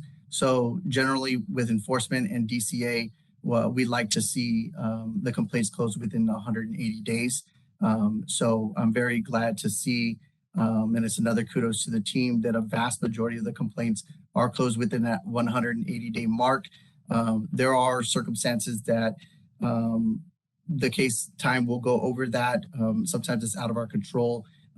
Generally with instances where we have a joint investigation, maybe with another board or bureau or entity, that causes some delays. But the vast majority of the complaints are closed within that 180-day mark, and we continue to strive towards that in the future. Below that are the top 5 closure reasons in 2021 that are broken down by percentage, and we have non-substantiated and no confirmed violation is the one that is the vast majority of the closures. I know that the committee had asked in prior meetings that we break down that number into definitions of what that means, and the Bureau staff is working on doing that. So we hope to have that information in the future for future meetings. If we could proceed to the next slide.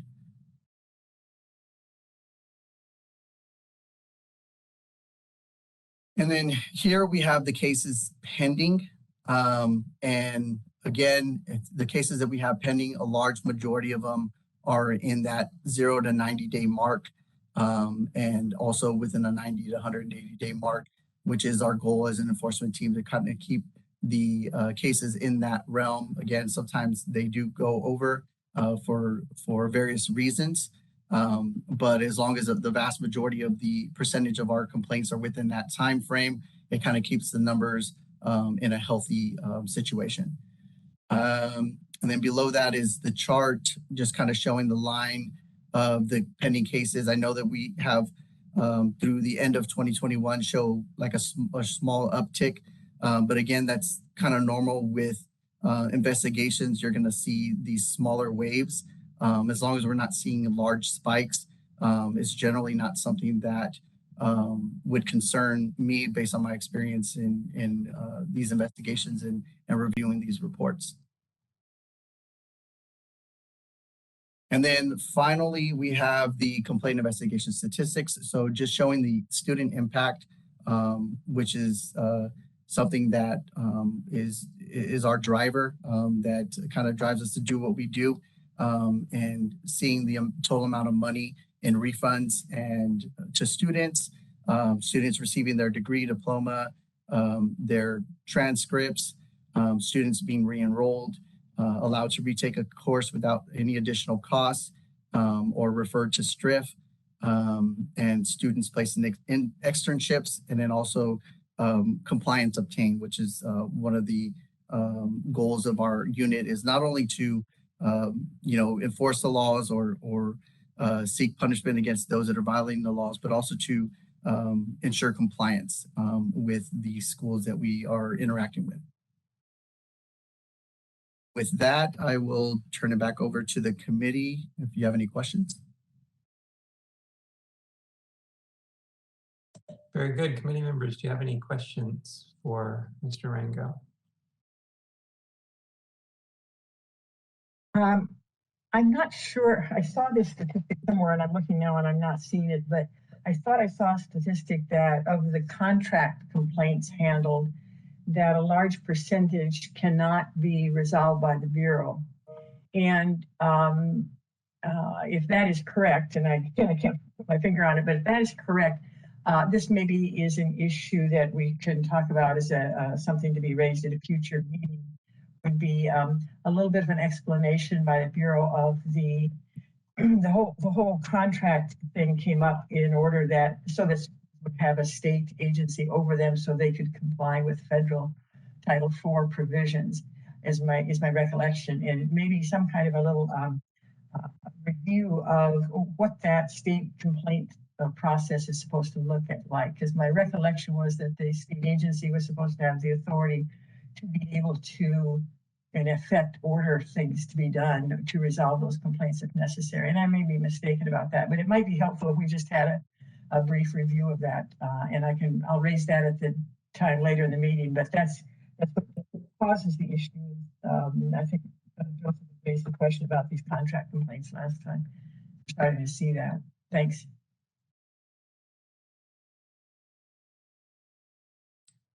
Yes, that is correct. That is shown in the numbers, Margaret. I totally agree, and that would be good for a future agenda. I totally support, because the substantial majority of those were not able to be closed, is the citation that we received in the data. Jason, I have a question for you. Oh, excuse me, Daniel. Regarding the bar chart on the bottom of page 41, which are the top 5 closure reasons. Generally speaking, thank you, Debbie, and all of the staff, that the visualizations of this data has improved really as you've iterated over times, and especially the last year, we're getting much better granularity. Appreciate that. Probably part of that is outgrowth of the IT project, but also your thoughtful preparation and presentation. I understand that the committee has asked for more granular information regarding by far the dominant closure reason, which is not substantiated, no confirmed violation, which is good for us to get more visibility into that. I did, though, referring to that bar chart, want to distinguish or confirm my understanding that the difference between the roughly 28% that are not substantiated, no confirmed violation, and then the slightly more than 5% that are insufficient evidence to confirm violation, no response from complainant. From that differentiation, I would take that to mean that 28% of complaints, you have a responsive complainant and a responsive school, and you have adjudicated through your research that there isn't a confirmed violation. And in contrast, those with insufficient evidence, you have maybe a non-responsive complainant. So if there's some uncertainty around that, you don't have cause to move forward with the disciplinary action, but you're doing so in the absence of information. Is that an accurate characterization between those two categories? Yes, that would be accurate.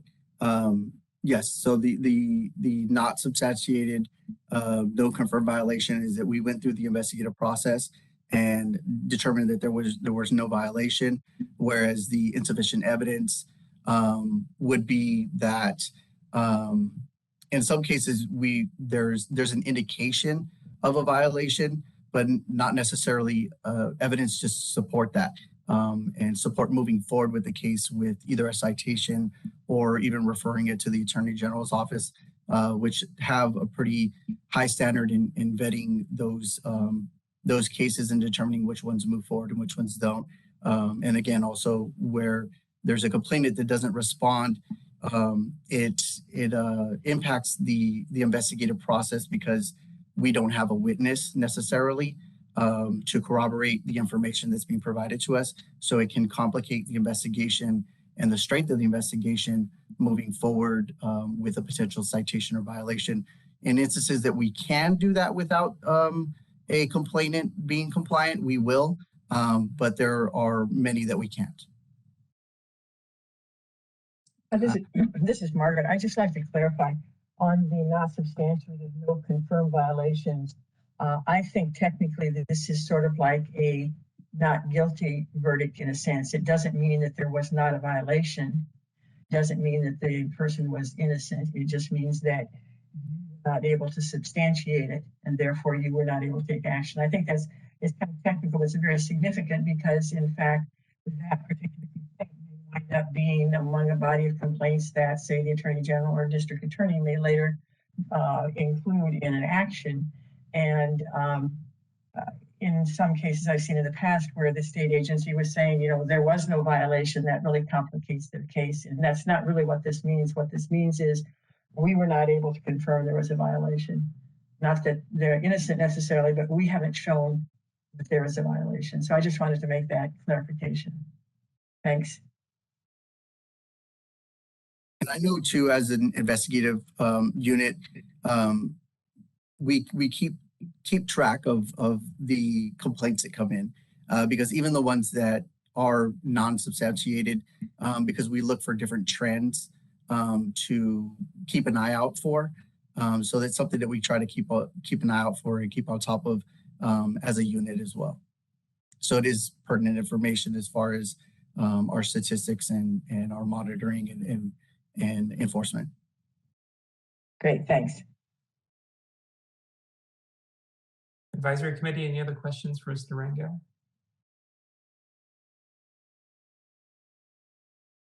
Hearing none, we'll move to public comment.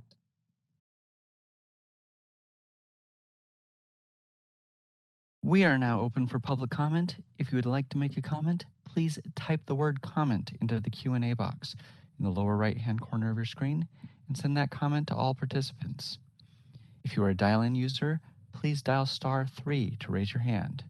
We have a request for comment from Robert Johnson. Bear with us just a moment, and we will send you a request to unmute your microphone.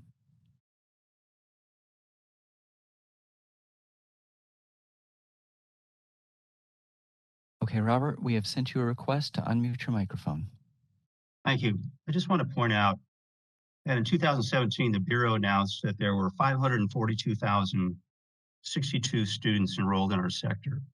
The Bureau never portrays complaints as a percentage of that over 500,000 students. So apparently your chart, which you're showing cumulative total for the last 5 years, it looks like about 500, simple math puts that down to about 0.01% of complaints filed against the sector. I would just like to say that on the record, the amount of staff dedicated to resolving these complaints against the amount of students enrolled in the sector is something that needs to be looked at in the reauthorization. Thank you.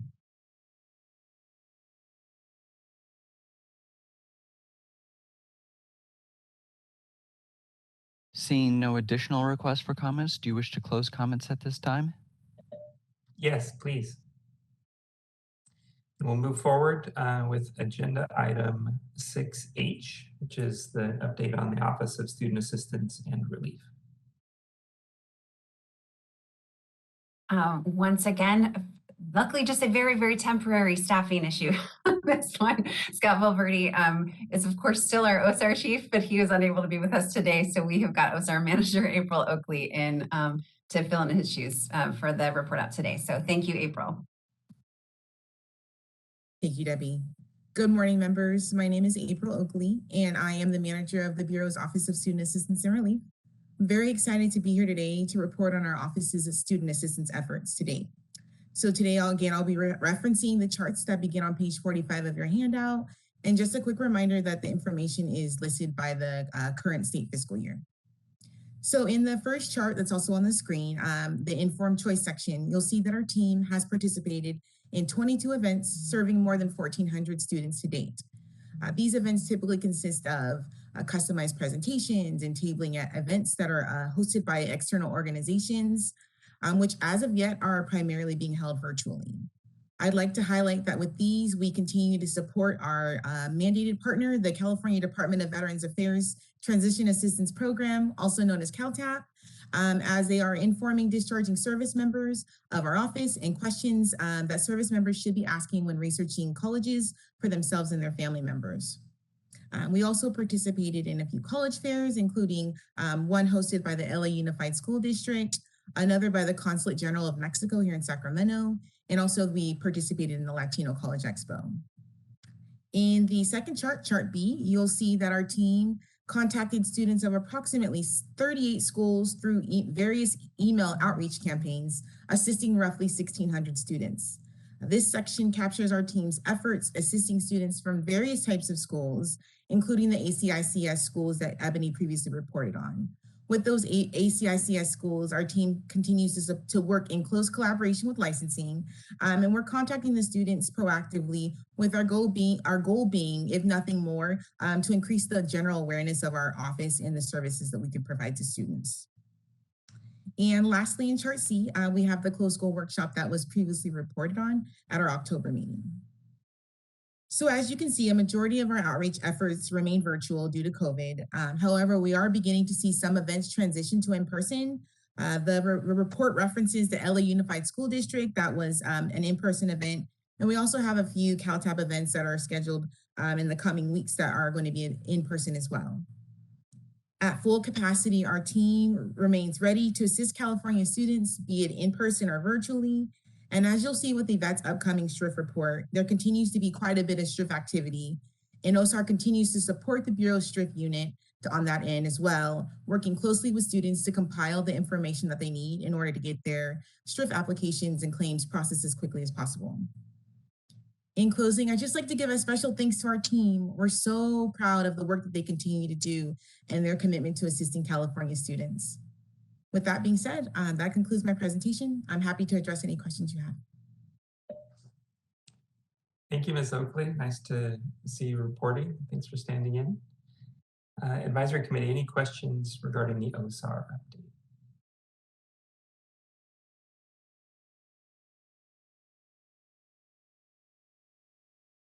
Good, hearing none, we'll move to public comment regarding the Office of Student Assistance and Relief report. We are now taking public comment on OSAR. If you would like to make a comment, please type the word comment into the Q&A box located in the lower right-hand corner of your screen and send that comment to all participants. If you are a dial-in user, please dial *3 to raise your hand, and we will call on people in the order that requests for comments are given. Let's take just a moment to see if we have a request for public comment.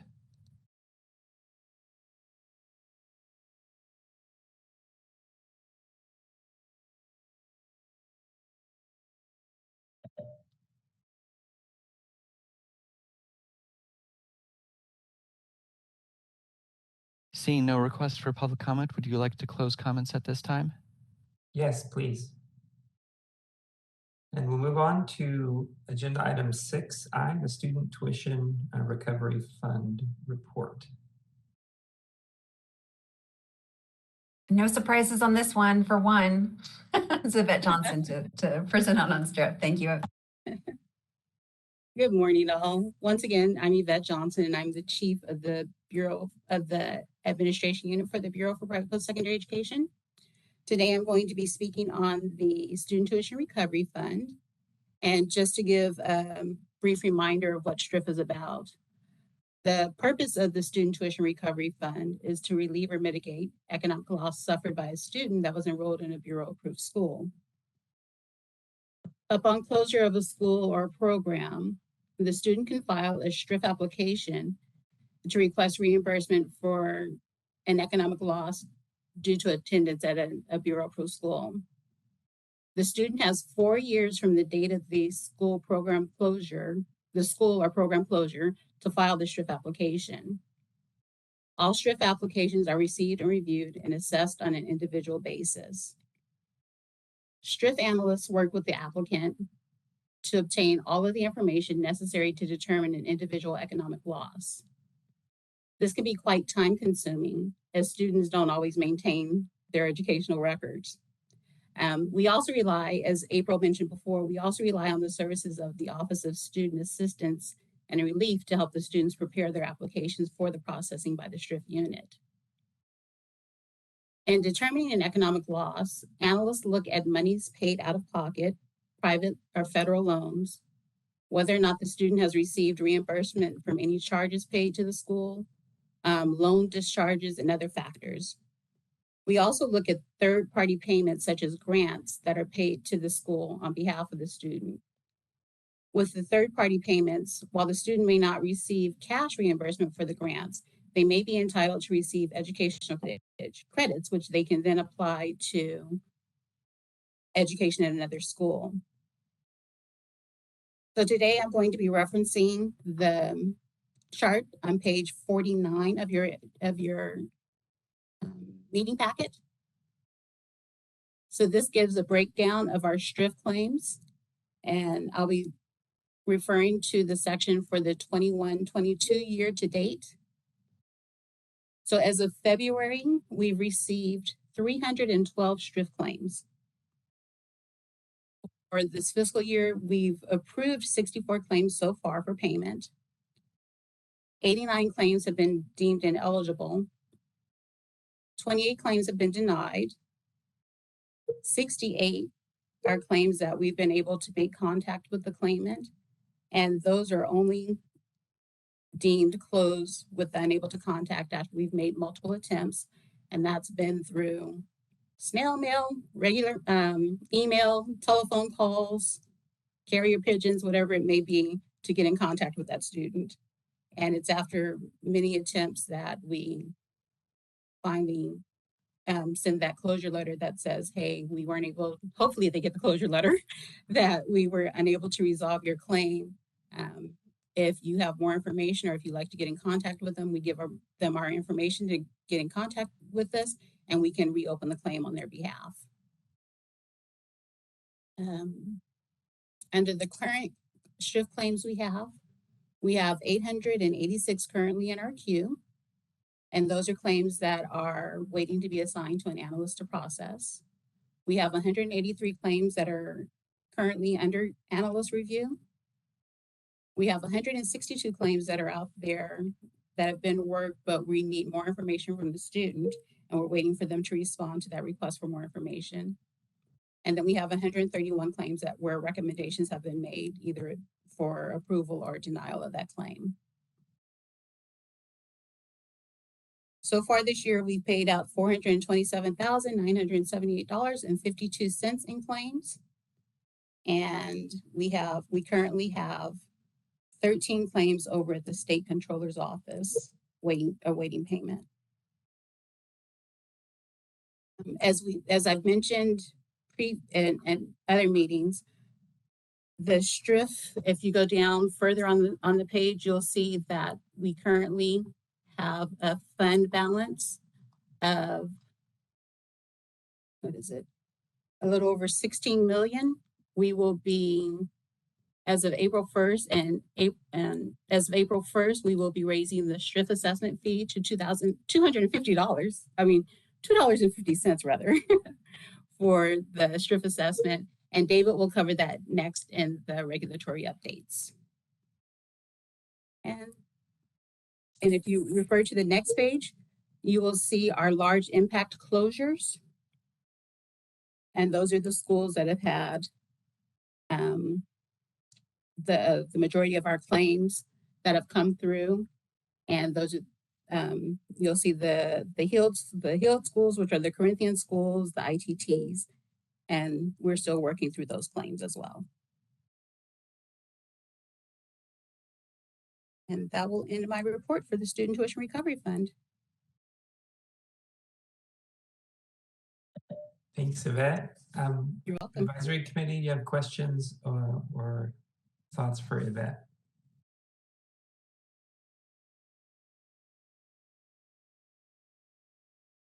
I have one. I wanted to speak or ask you a little bit more about Silicon Valley, which is obviously the predominant payout over all of the institutional closures that have occurred over the last 10 years, which we've discussed in previous meetings.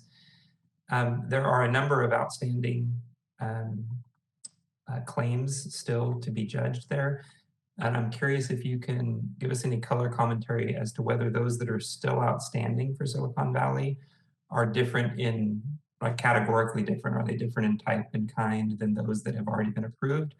Or can we assume, like is it an oversimplification to say that those that are still outstanding are like those that have already been approved and assume a similar approval rate going forward? I would say it would, we still have to look at each one individually. So I can't just make a blanket statement and say that they're all just like the other ones. We still need to look at them and make a determination. In terms of date range or student status, though, you're not aware of any category differences between the 1,200 that have, the 950 that are still pending and those that have been adjudicated thus far? Yes, as far as the date range, they've all been in attendance and around the same time. Got it. And so you've approved 280 of the 1,240 that have been submitted, and there are 950 that are still pending. Correct. Around that amount, yes.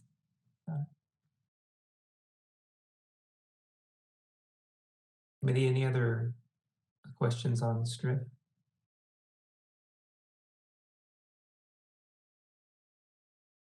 Hearing none, we'll move to public comment on agenda item 6I, the Student Tuition Recovery Fund. We are now open for public comment. If you would like to make a comment, please type the word comment into the Q&A box in the lower right-hand corner of your screen and send that comment to all participants.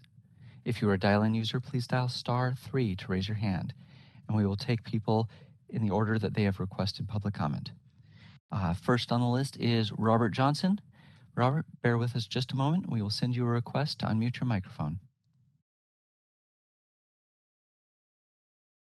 Yes, it would be nice to hear some discussion from the Bureau based on the recent actions of the U.S. Department of Education to do loan forgiveness and retroactive refund to literally hundreds of thousands of students, primarily many in ITT, Corinthian, Everest, Heald.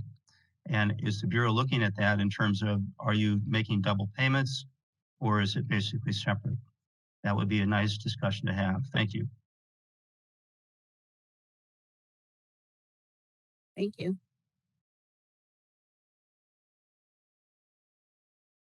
Seeing no additional requests for public comment, would you like to close comments at this time? Yes, please.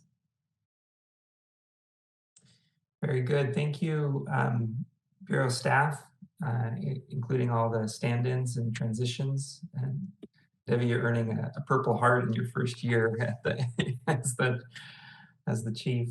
Lots of transition, but I appreciate all the great information and again, the hard work that you do to prepare it for the advisory committee. So we're at a natural stopping point in the meeting as we transition into agenda item 7, where there's a lot of substance, and the Bureau is looking for guidance from the advisory committee. And so pleased to see our opportunity to provide that feedback, and we want to be well prepared for that. And in terms of timing, it's a good time for a lunch break, so we can all get protein and be prepared for those conversations. So right now, at the break between 6 and 7, we'll go ahead and take a 30-minute lunch break, which will have us reconvene at 12:10. And so all of our public participants, we encourage you to be back with us at 12:10. We will pick up directly on the meeting agenda at that time and start looking at the regulatory matters before the board.